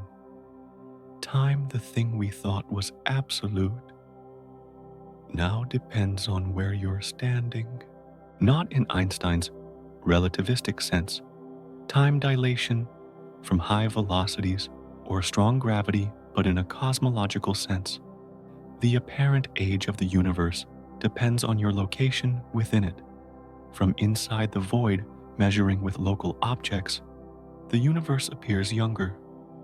From outside or using ancient light that averaged over the entire cosmos, it appears older. Both measurements are correct for their contexts, but they're measuring different things. One measures local recession velocities contaminated by the void's outflow. The other measures the global expansion averaged over the whole universe. We confused the two. We thought we were measuring the universe when we were actually measuring our neighborhood? And if time itself, the age of the cosmos, depends on where you stand, what else is observer dependent? What else have we gotten wrong by assuming our location was typical? The crisis isn't just about numbers in a paper. It's about whether our knowledge of the universe is knowledge at all, or just local folklore, stories we tell ourselves from the bottom of a hole, thinking we understand the world above. But the void doesn't just threaten our measurements of time, it threatens something more fundamental, Einstein's theory of gravity itself. Some scientists have reached their breaking point. They're saying enough. We've tried to make the numbers work. We've refined our measurements. We've checked for systematic errors. We've looked for every possible way the data might be wrong. And the problems persist. The tensions grow. The anomalies multiply. So maybe it's time to consider the unthinkable. Maybe we need to admit that Einstein wasn't completely right. General relativity, published in 1915. For over a century, it's been tested, probed, challenged, and verified. Every test it's passed, every prediction it's made has come true. The bending of starlight around the sun during the 1919 solar eclipse, exactly as Einstein predicted. The precise orbit of Mercury, which Newtonian gravity couldn't explain perfectly, accounted for. GPS satellites, which need relativistic corrections to work properly, their timing matches Einstein's equations to nanoseconds. Binary pulsars spiraling together, losing energy to gravitational waves. The energy loss rate matches predictions to 5 decimal places. The direct detection of gravitational waves in 2015, the waveforms matched theoretical templates derived from Einstein's mathematics. General relativity is one of the most successful theories in the history of physics. It's the foundation of modern cosmology. Every calculation about the universe's expansion structure, formation, the nature of black holes, all of it rests on Einstein's framework. But here's the uncomfortable truth. All those tests happened at relatively small scales. Solar system scales, stellar scales, even galaxy and galaxy cluster scales. The most distant gravitational wave detections come from black hole mergers billions of light years away. But those are still testing gravity in the strong field regime around compact objects. Nobody has truly tested general relativity on the scale of billions of light years, on the scale of cosmic voids, on the scale of the universe's largest structures. At those scales where the gravitational accelerations are extraordinarily small, maybe gravity doesn't work exactly as Einstein described. This is where modified Newtonian dynamics, MOND, enters the picture. Mordechai Milgram proposed it in 1983. The core idea is elegant and radical. When accelerations become extremely low, below a certain threshold, gravity becomes stronger than Newtonian physics predicts. In our everyday experience in the solar system, in anything involving measurable accelerations, gravity follows Newton's law and Einstein's refinements of it precisely. It explains the observed correlation between galaxy luminosity and rotation velocity, known as the Tully-Fisher relation, in a natural way. It even predicts the large-scale bulk flows we observe, where vast regions of space move coherently in ways that standard cosmology struggles to explain. Under MOND, we don't need to invoke extraordinarily rare quantum fluctuations to explain our location. We don't need to accept billion-to-1 odds. We just need to accept that gravity works differently than we thought at the largest scales. But MOND has serious problems. It doesn't fully explain the cosmic microwave background temperature fluctuations, which standard cosmology with dark matter explains beautifully. It struggles with gravitational lensing observations, the way massive galaxy clusters bend light from background galaxies.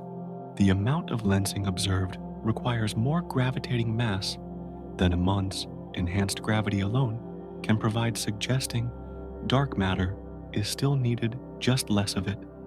And MOND is more complex than general relativity, in some ways requiring additional parameters and case-by-case adjustments for different systems.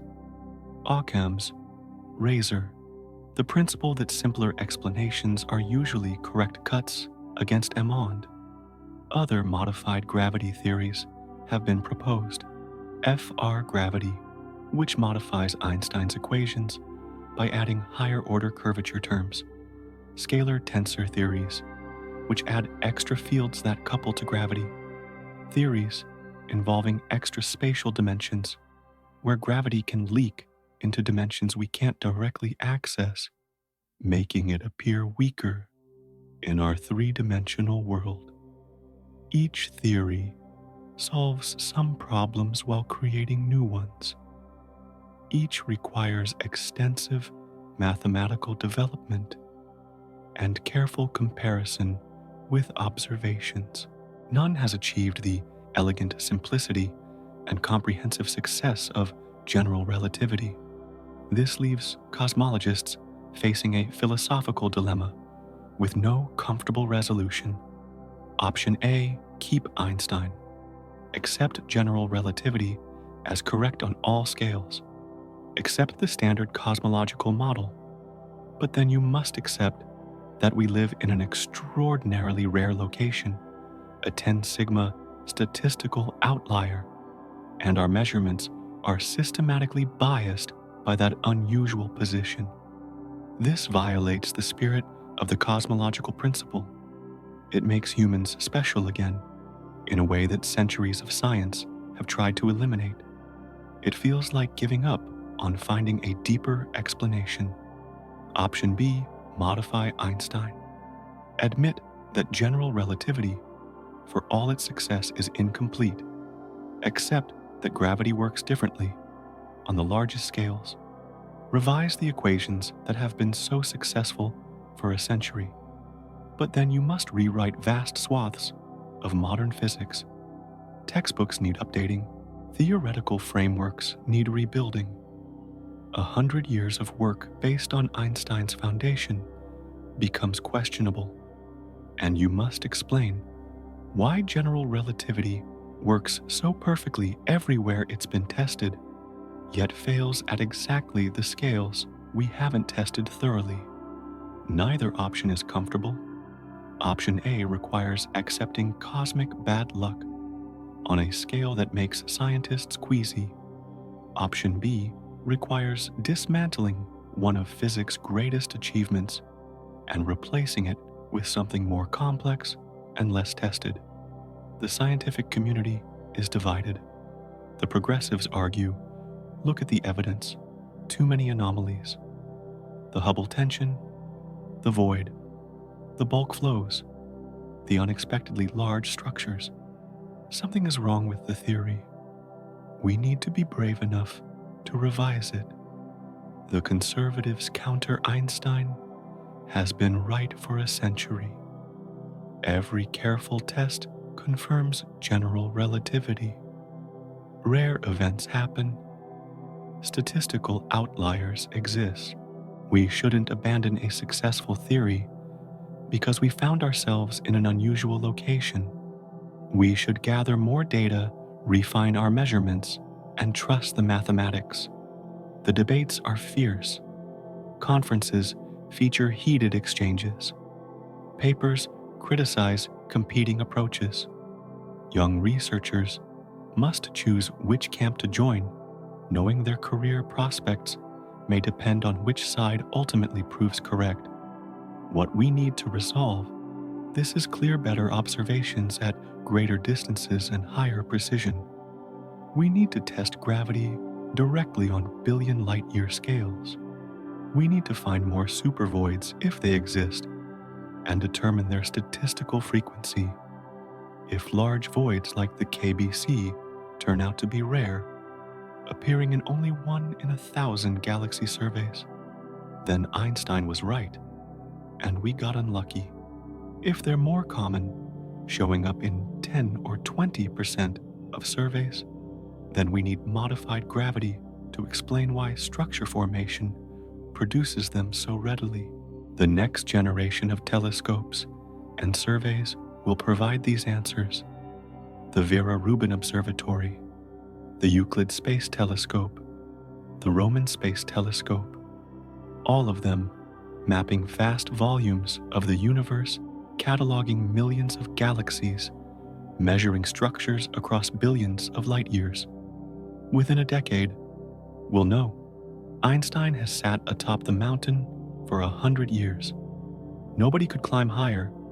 His theory of gravity stood unchallenged, passing every test, explaining every observation within its domain. But now the void is whispering, maybe that mountain isn't the summit. Maybe there's a higher peak we haven't seen yet hidden in the clouds, and we're standing at the base, forced to choose. Do we stay on the mountain? We know, even if the view doesn't quite match what we see. Or do we venture into the unknown, searching for a higher truth we're not sure exists? The void doesn't just challenge our measurements, it challenges the foundations we built those measurements on. And until we resolve this challenge, we're left suspended between two versions of reality, uncertain which one is real. But there's another way the void lies to us, a bubble of distortion that surrounds our measurements, making the nearby universe appear different from the distant one. Einstein has sat atop the mountain for 100 years. Nobody could climb higher. His theory of gravity stood unchallenged, passing every test, explaining every observation within its domain. But now the void is whispering, maybe that mountain isn't the summit. Maybe there's a higher peak we haven't seen yet hidden in the clouds, and we're standing at the base, forced to choose. Do we stay on the mountain? We know even if the view doesn't quite match what we see. Or do we venture into the unknown, searching for a higher truth we're not sure exists? The void doesn't just challenge our measurements, it challenges the foundations we built those measurements on. And until we resolve this challenge, we're left suspended between two versions of reality, uncertain which one is real.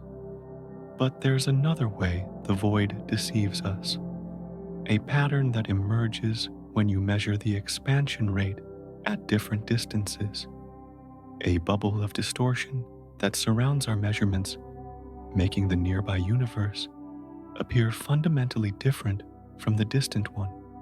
Scientists began noticing something strange when they measured the Hubble constant using galaxies at various distances. Close galaxies within about 1 billion light years gave high values around 73 kilometers per second per megaparsec.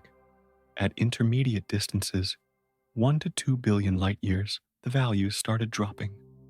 Beyond 2 billion light years, the measurements stabilized at lower values around 67, matching what the cosmic microwave background predicted. There was a boundary, a transition, right around 2 billion light years, the same distance as the void's edge. This couldn't be coincidence. They called it the Hubble bubble. Within 2 billion light years, we're inside a bubble where measurements are systematically distorted.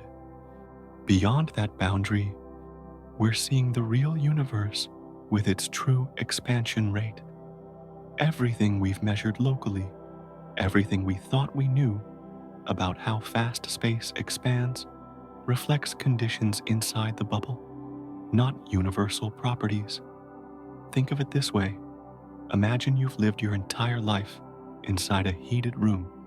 The thermostat is set to 25 degrees Celsius. That's all you've ever known. You measure the temperature constantly, 25 degrees, always 25 degrees. You design your clothing for 25-degree weather. You build your house assuming 25 degrees is normal. You write textbooks about the universe of 25 degrees. You develop theories about why 25 is the natural temperature of reality. Then, one day you open the door and step outside.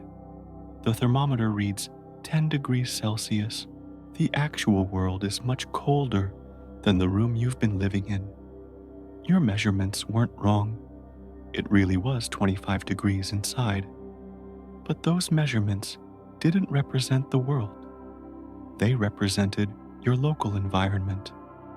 The heated room was an anomaly, and you didn't know you were inside it. That's our situation with the Hubble bubble. We've been measuring the expansion rate from inside the void, and the void adds its own motion to our measurements. We thought we were measuring the universe. We were actually measuring our neighborhood. And here's what makes this particularly insidious: observational bias reinforces the bubble. Most astronomical observations use nearby objects because nearby objects are bright. Bright objects are easy to observe. We can measure their properties precisely. We can see them clearly. Distant objects are dim, faint, hard to detect, difficult to characterize. So naturally, historically, almost all our measurements of the Hubble constant have used nearby supernovae, nearby Cepheid variables, nearby objects within 1 billion or 2 light years. 90% of our data comes from inside the bubble. 90% of our data is contaminated by the void's influence. We built our models calculated, our cosmic parameters, wrote our textbooks all based primarily on measurements taken from inside an unusual region. We thought we were sampling the universe randomly. We were actually sampling the view from the bottom of a hole. Breaking out of the bubble requires looking beyond it, and that's hard, very hard. Distance is the enemy of precision in astronomy. The farther away an object is, the dimmer it appears, the harder it is to measure accurately. There is a fundamental trade-off. Nearby measurements are precise but biased by our location. Distant measurements are unbiased by local effects, but imprecise due to the difficulty of observation. For decades, we chose precision. We used nearby objects. We got clean, tight measurements. But those measurements were systematically wrong in a way we didn't recognize because we didn't know we were inside the void. Now, with new technology, we can finally escape the bubble. The James Webb Space Telescope JWST, launched in 2021, represents a revolution in observational capability. It can see farther and more clearly than any previous telescope. It can detect supernovae at distances greater than 5 billion light years. It can measure the properties of galaxies more than 10 billion light years away, looking back to when the universe was just a few billion years old. With JWST and with ground-based observatories like the Vera Rubin Observatory and the European Space Agency's Euclid mission, astronomers are now measuring the expansion rate at distances far beyond the bubble's boundary. They're observing supernovae beyond 5 billion light years. They're using quasars as distance markers at 10 billion light years and beyond. They're mapping how the expansion rate changes with cosmic time from the distant past to the present, and the early results are confirming the bubble hypothesis. When measured at distances greater than 2 billion light years, the Hubble constant drops. The expansion rate appears slower when you look beyond the void. The value converges towards 67, matching the cosmic microwave background prediction. The discrepancy isn't universal, it's local. The bubble is real. Within 5 to 10 years, as these surveys accumulate data, we'll know for certain. Millions of galaxies at various distances, thousands of supernovae beyond the void's edge, precision measurements that span from our local neighborhood out to the edge of the observable universe. The bubble's boundary will be mapped with exquisite detail. The void's influence will be quantified precisely. The Hubble tension will either be resolved by confirming the void explanation, or it will deepen, pointing to new physics we haven't yet imagined. But even now, the pattern is clear enough. The expansion rate isn't uniform. It depends on where you measure from. Inside the void, contaminated by outflow, it appears high. Outside the void, representing the universe's true average, it's lower. This is the escape velocity of knowledge. To know the truth, we had to escape our local environment. To see clearly, we had to look far enough that our unusual position no longer dominated the signal. We had to climb out of the hole before we could see the landscape properly. Everything you've learned about the universe from textbooks, from documentaries, from Wikipedia, from popular science articles might have been measured from inside the bubble. Not wrong exactly. The measurements are real. The calculations are correct, but they're local, not universal. They describe our corner of the cosmos, not the cosmos itself. It's like someone who's never left their village writing a book called The World. That book might be perfectly accurate about the village. It might describe the village's geography, climate, culture with great precision, but it wouldn't represent the world. The world is bigger than the village, more diverse, more complex. Someone in a different village reading that book would think, this doesn't match what I see at all. We're the village that wrote the book about the world, and we're just now discovering that there's a world beyond our village that doesn't quite match our descriptions.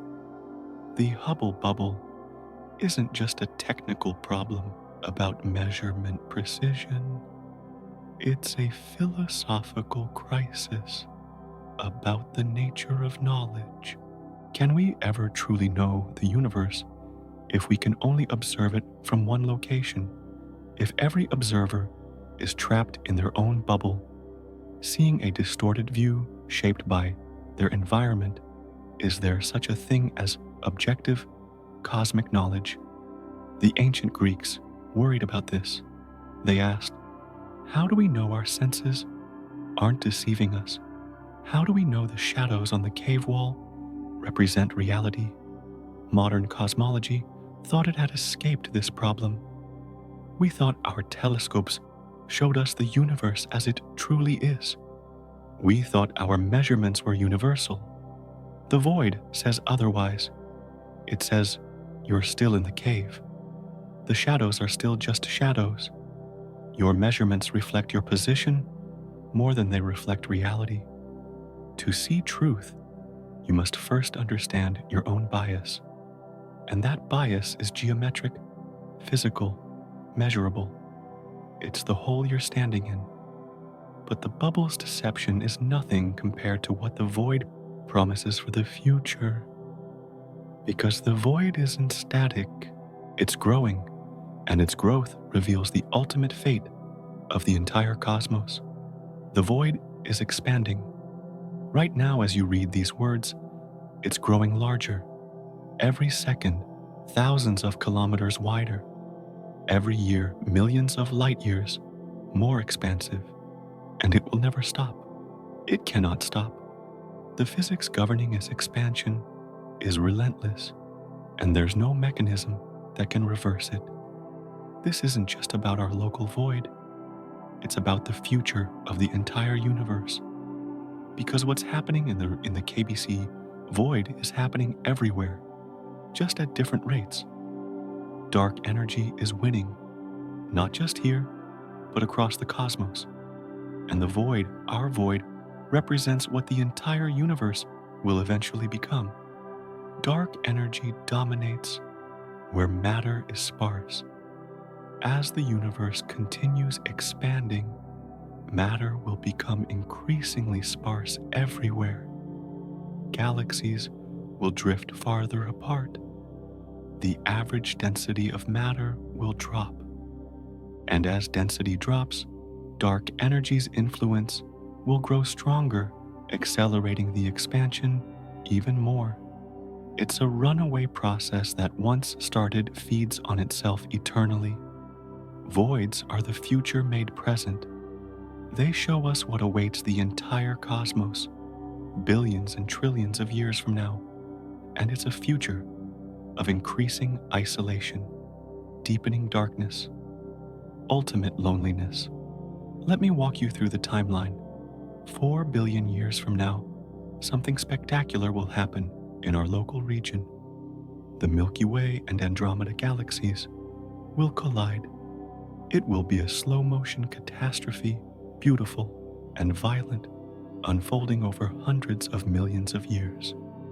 The two spiral galaxies will approach each other, their mutual gravity pulling them together despite the expansion of space. They'll make a first pass, distorting each other's shapes, triggering bursts of star formation as gas clouds collide. Then they'll separate briefly before gravity pulls them back together for a second collision. Eventually, they'll merge completely, their stars intermixing their supermassive black holes, spiraling together and merging, creating a single giant elliptical galaxy that astronomers have already nicknamed Milkdromeda. But even amid this dramatic merger, the sky will still be full of light. Other galaxies will still be visible. Distant clusters will still shine. The universe will still feel populated. Lonely perhaps, but not empty. There will still be hope. Still be connections to the wider cosmos. 10 billion years from now, that begins to change. Galaxies beyond our local group will start disappearing from view. Not because they're dying, not because they're fading, but because the light they emit can no longer reach us. Space between us and them is expanding faster than light can cross it. The most distant galaxies we can see today will cross a boundary called the cosmic event horizon. Beyond that boundary, no signal can ever reach us, no matter how long we wait. Those galaxies will fade from view, their light redshifted into invisibility, and they'll be gone from our observable universe forever. The sky will begin darkening, not all at once, gradually, the most distant galaxies first, then the ones slightly closer, then closer still. The observable universe will shrink. The sphere of what we can see will contract around us. The cosmos will feel smaller, more confined, more isolated. 100 billion years from now, the isolation becomes profound. Only the local group will remain visible, the few dozen galaxies gravitationally bound closely enough that expansion can't pull them apart. The Milkdromeda galaxy and a handful of small satellite galaxies will form a lonely island in an expanding ocean of darkness. Everything else, the hundreds of billions of galaxies that once filled our sky, will have receded beyond the horizon, gone, unreachable, as if they never existed. The cosmic microwave background will no longer be detectable. It will have cooled and redshifted to such low temperatures that no instrument could distinguish it from zero. The evidence of the Big Bang will have vanished. Future astronomers, if any exist, will have no way to know the universe began in a hot, dense state. They'll have no evidence for cosmic expansion on scales larger than their local group. They'll be cosmologically blind. 1 trillion years from now, the last stars will begin going out. Star formation requires gas. Gas gets consumed when stars form. There's a finite supply. The universe will have exhausted its reserves of hydrogen, converted most of it into helium and heavier elements through generations of stellar burning. New stars will stop forming. The ones that remain will be low-mass red dwarfs slowly burning through their fuel over hundreds of billions of years. One by one, they'll exhaust their cores and fade. Milk-Dromeda will become a dark graveyard, containing only stellar remnants. White dwarfs cooling into black dwarfs, neutron stars frozen solid, black holes slowly evaporating through Hawking radiation, emitting faint whispers of particles into the void. There will be no more light, no more warmth, just the cold, faint glow of Hawking radiation from black holes so dim that it's barely distinguishable from the vacuum itself. 10 to the 100th years from now, a number so large that writing it out would require more zeros than there are atoms in the observable universe. Even the black holes will be gone. They'll have evaporated completely, leaving behind only scattered particles, separated by distances so vast that they might as well be infinite. The temperature will approach absolute zero. Entropy will be maximized. No energy gradients will exist. No structure, no change, no possibility of anything happening ever again. The universe will be dead. Not dead in the sense of destroyed, but dead in the sense of thermodynamically inert. A diffuse, uniform, cold, dark, changeless expanse that will persist forever because there's no mechanism that can alter it. This is the heat death, the final state, the ultimate victory of entropy, and voids are showing us the path there. But let me tell you something even more unsettling. Imagine a civilization that arises far in the future, 500 billion years from now, in a galaxy that exists in a deep void after most of the universe has already darkened and dispersed. They evolve. They develop intelligence. They build telescopes. They look up at their night sky. What do they see? A few thousand stars in their own galaxy. That's it. No other galaxies. No cosmic microwave background. No distant quasars. No evidence of a larger universe beyond their galaxy. Their entire observable universe consists of one galaxy surrounded by absolute darkness. They develop science. They measure. They calculate.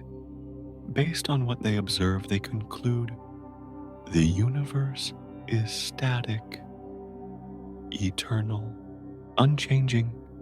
It consists of a single galaxy floating in an infinite void. That's all that exists. That's all that has ever existed. That's all that will ever exist. They have no way to know they're wrong. No way to discover that billions of years earlier, the universe was full of galaxies, that there was a Big Bang, that space itself is expanding, that their ancestors, if they could somehow communicate across time, lived in a completely different cosmos. They live in a complete illusion, but it's an illusion they cannot escape, because all the evidence that would reveal the truth has literally moved beyond their horizon. The universe has hidden its own history from them. And here's the truly disturbing part. They might develop sophisticated physics.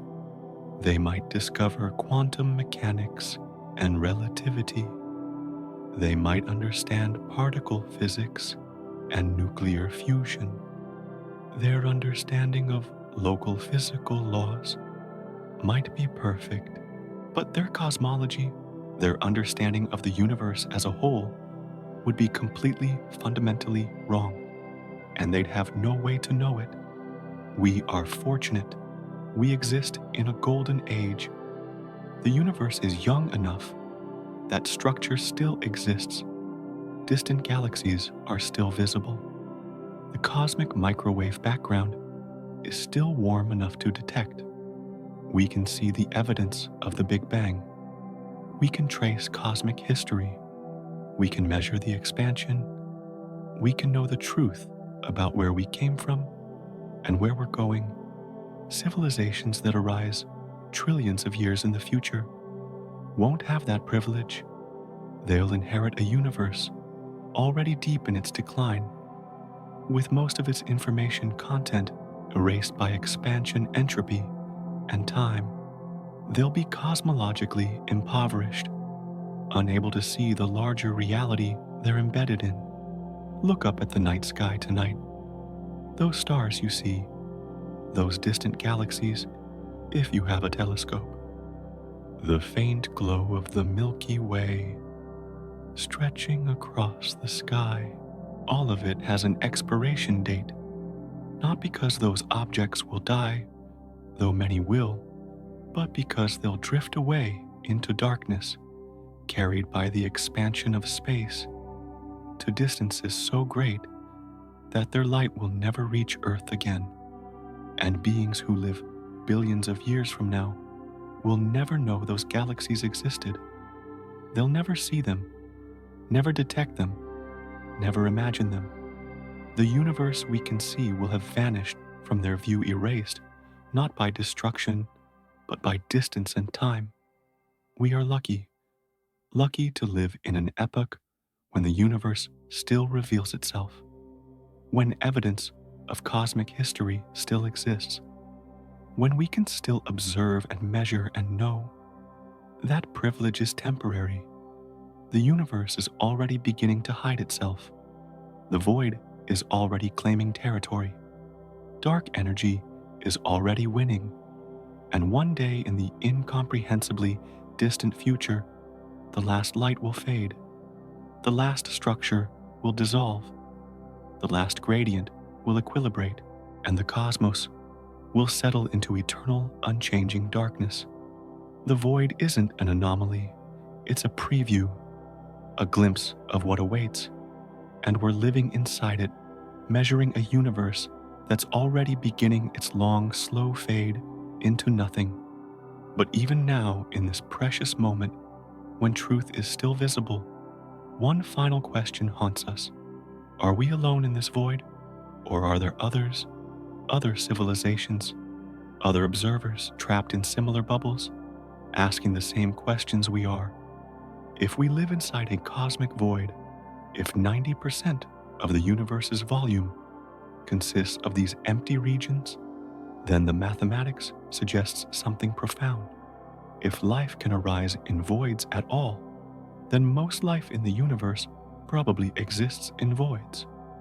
Not in the dense galaxy clusters, not in the rich superclusters where astronomers instinctively look, but out here in the quiet borderlands of emptiness where we find ourselves.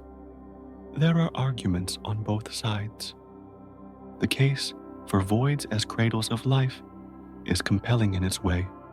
Voids are peaceful, catastrophically violent events, supernovae that sterilize entire planetary systems, gamma ray bursts that scour away atmospheres, the intense radiation environments near active galactic nuclei.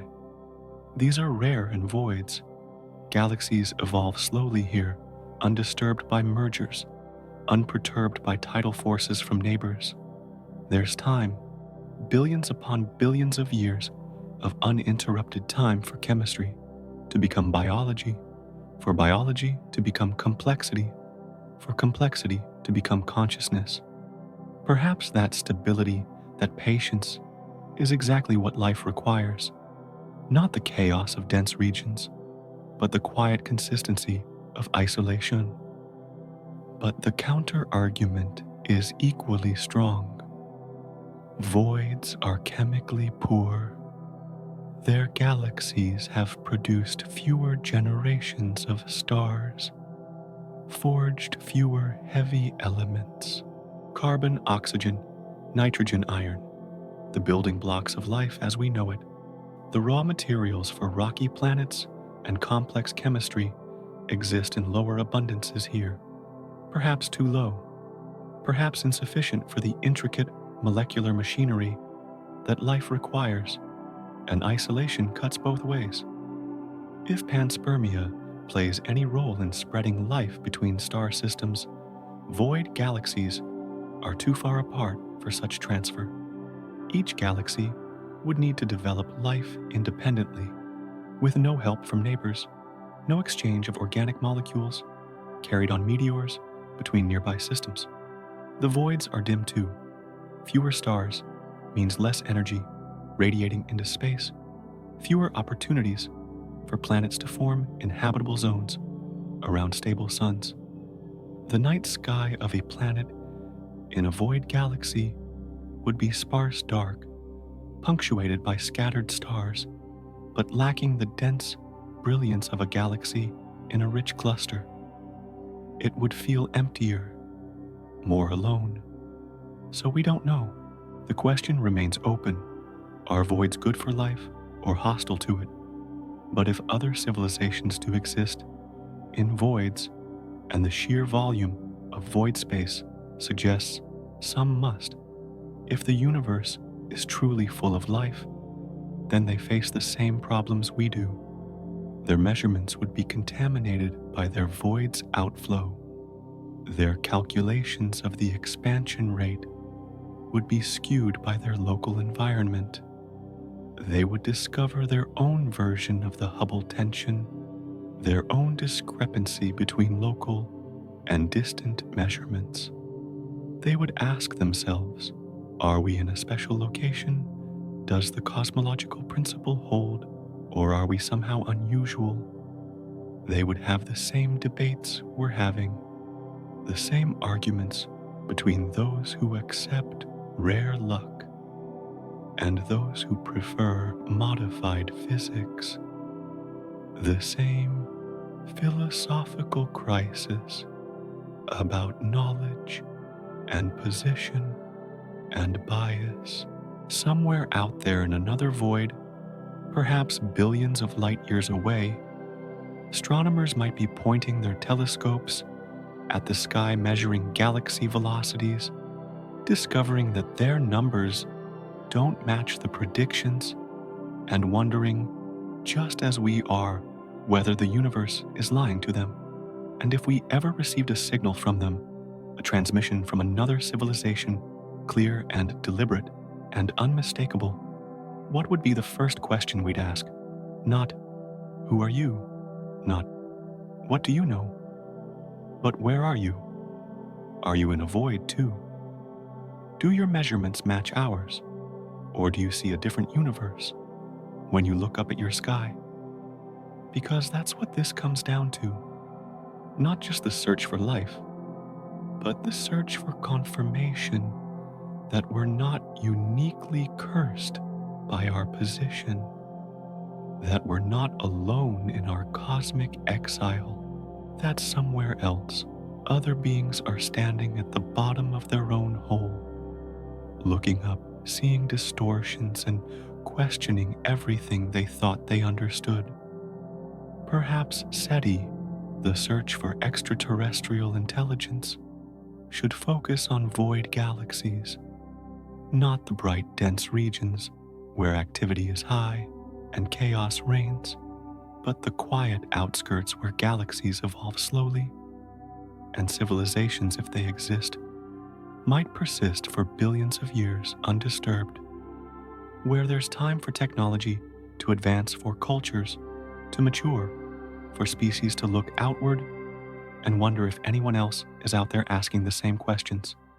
But this all connects to a deeper, more unsettling question. Why are we here?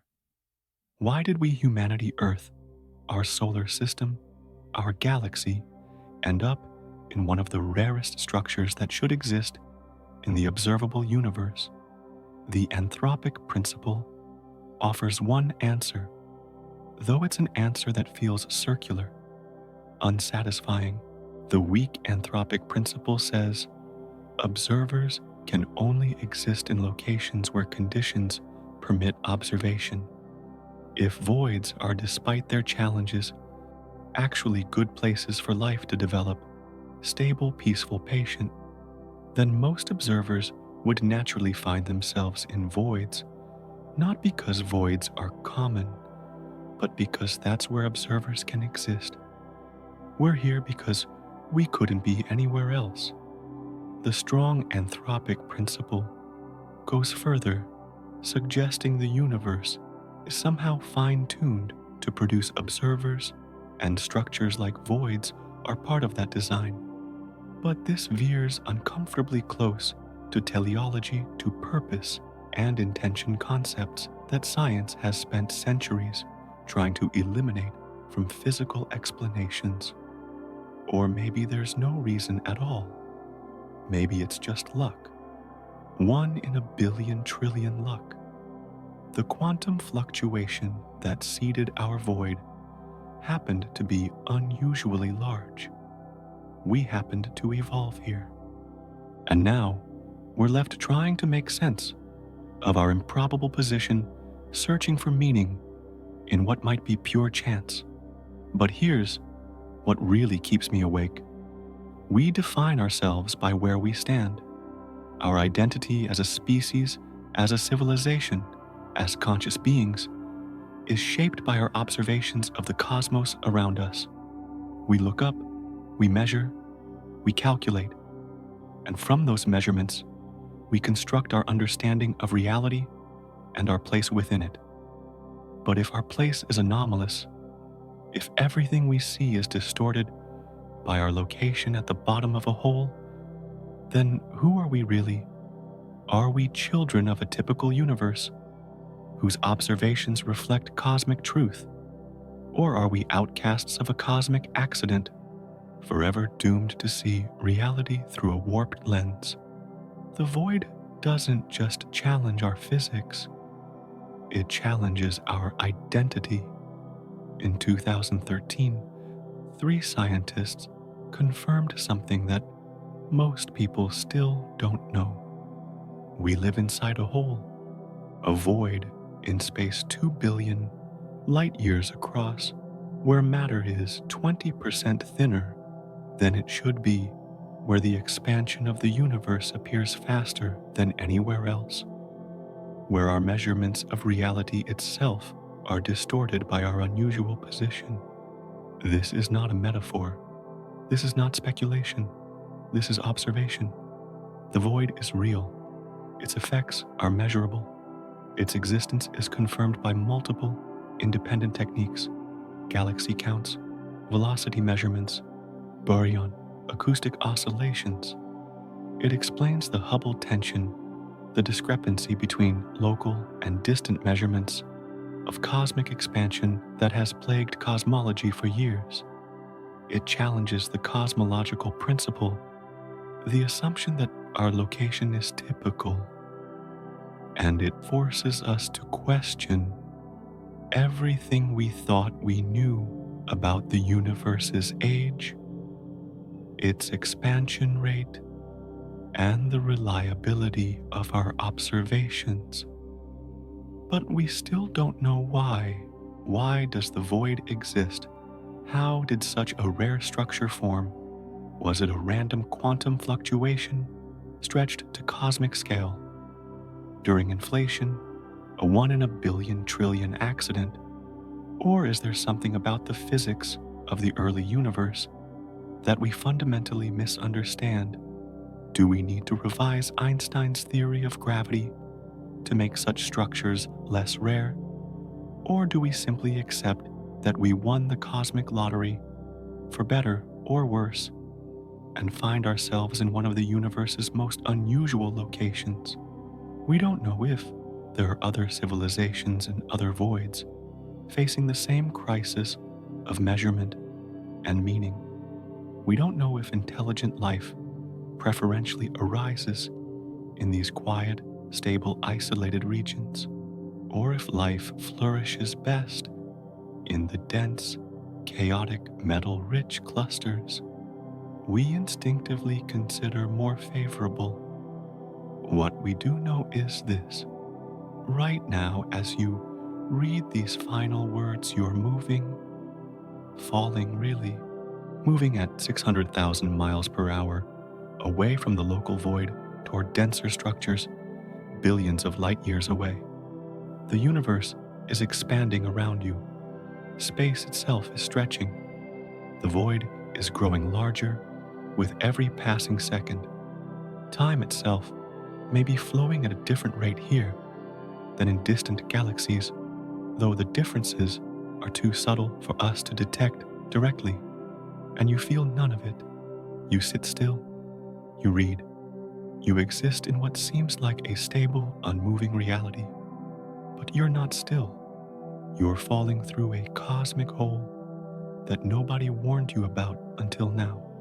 We live in a special moment, not because we are special, but because the universe is still young enough to reveal itself, still close enough that we can see distant galaxies, still warm enough that we can detect the cosmic microwave background, still connected enough that we can trace our cosmic history, measure our expansion, understand our origins.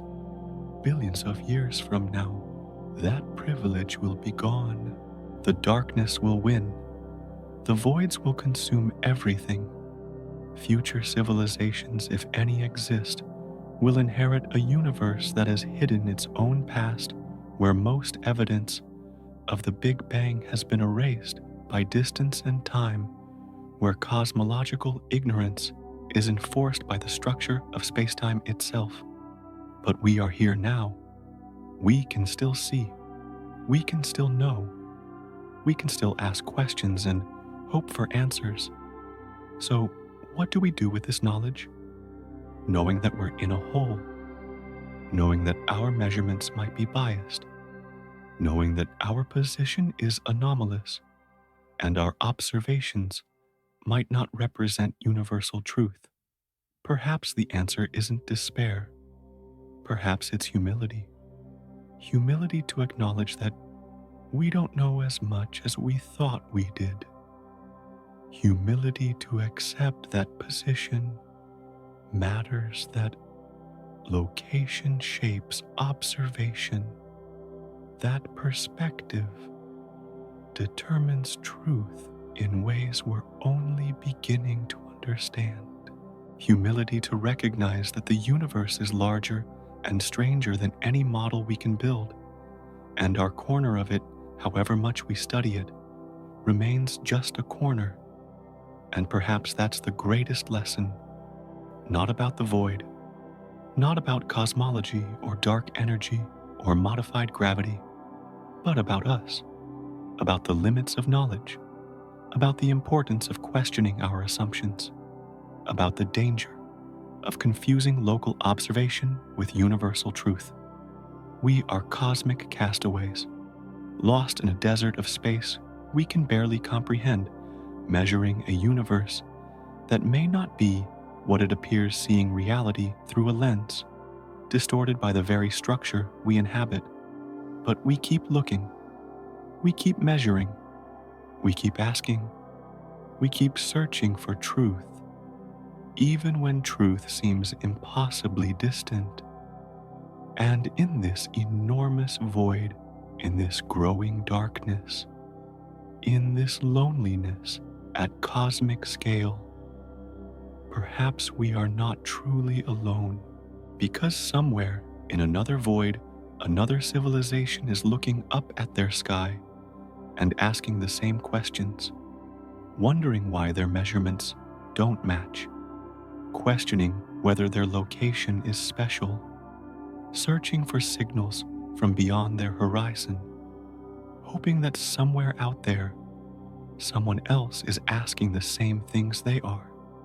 And maybe one day, our signals will meet in the darkness between voids, and we'll know finally that we were never alone, just separated by distances that light hasn't yet had time to cross.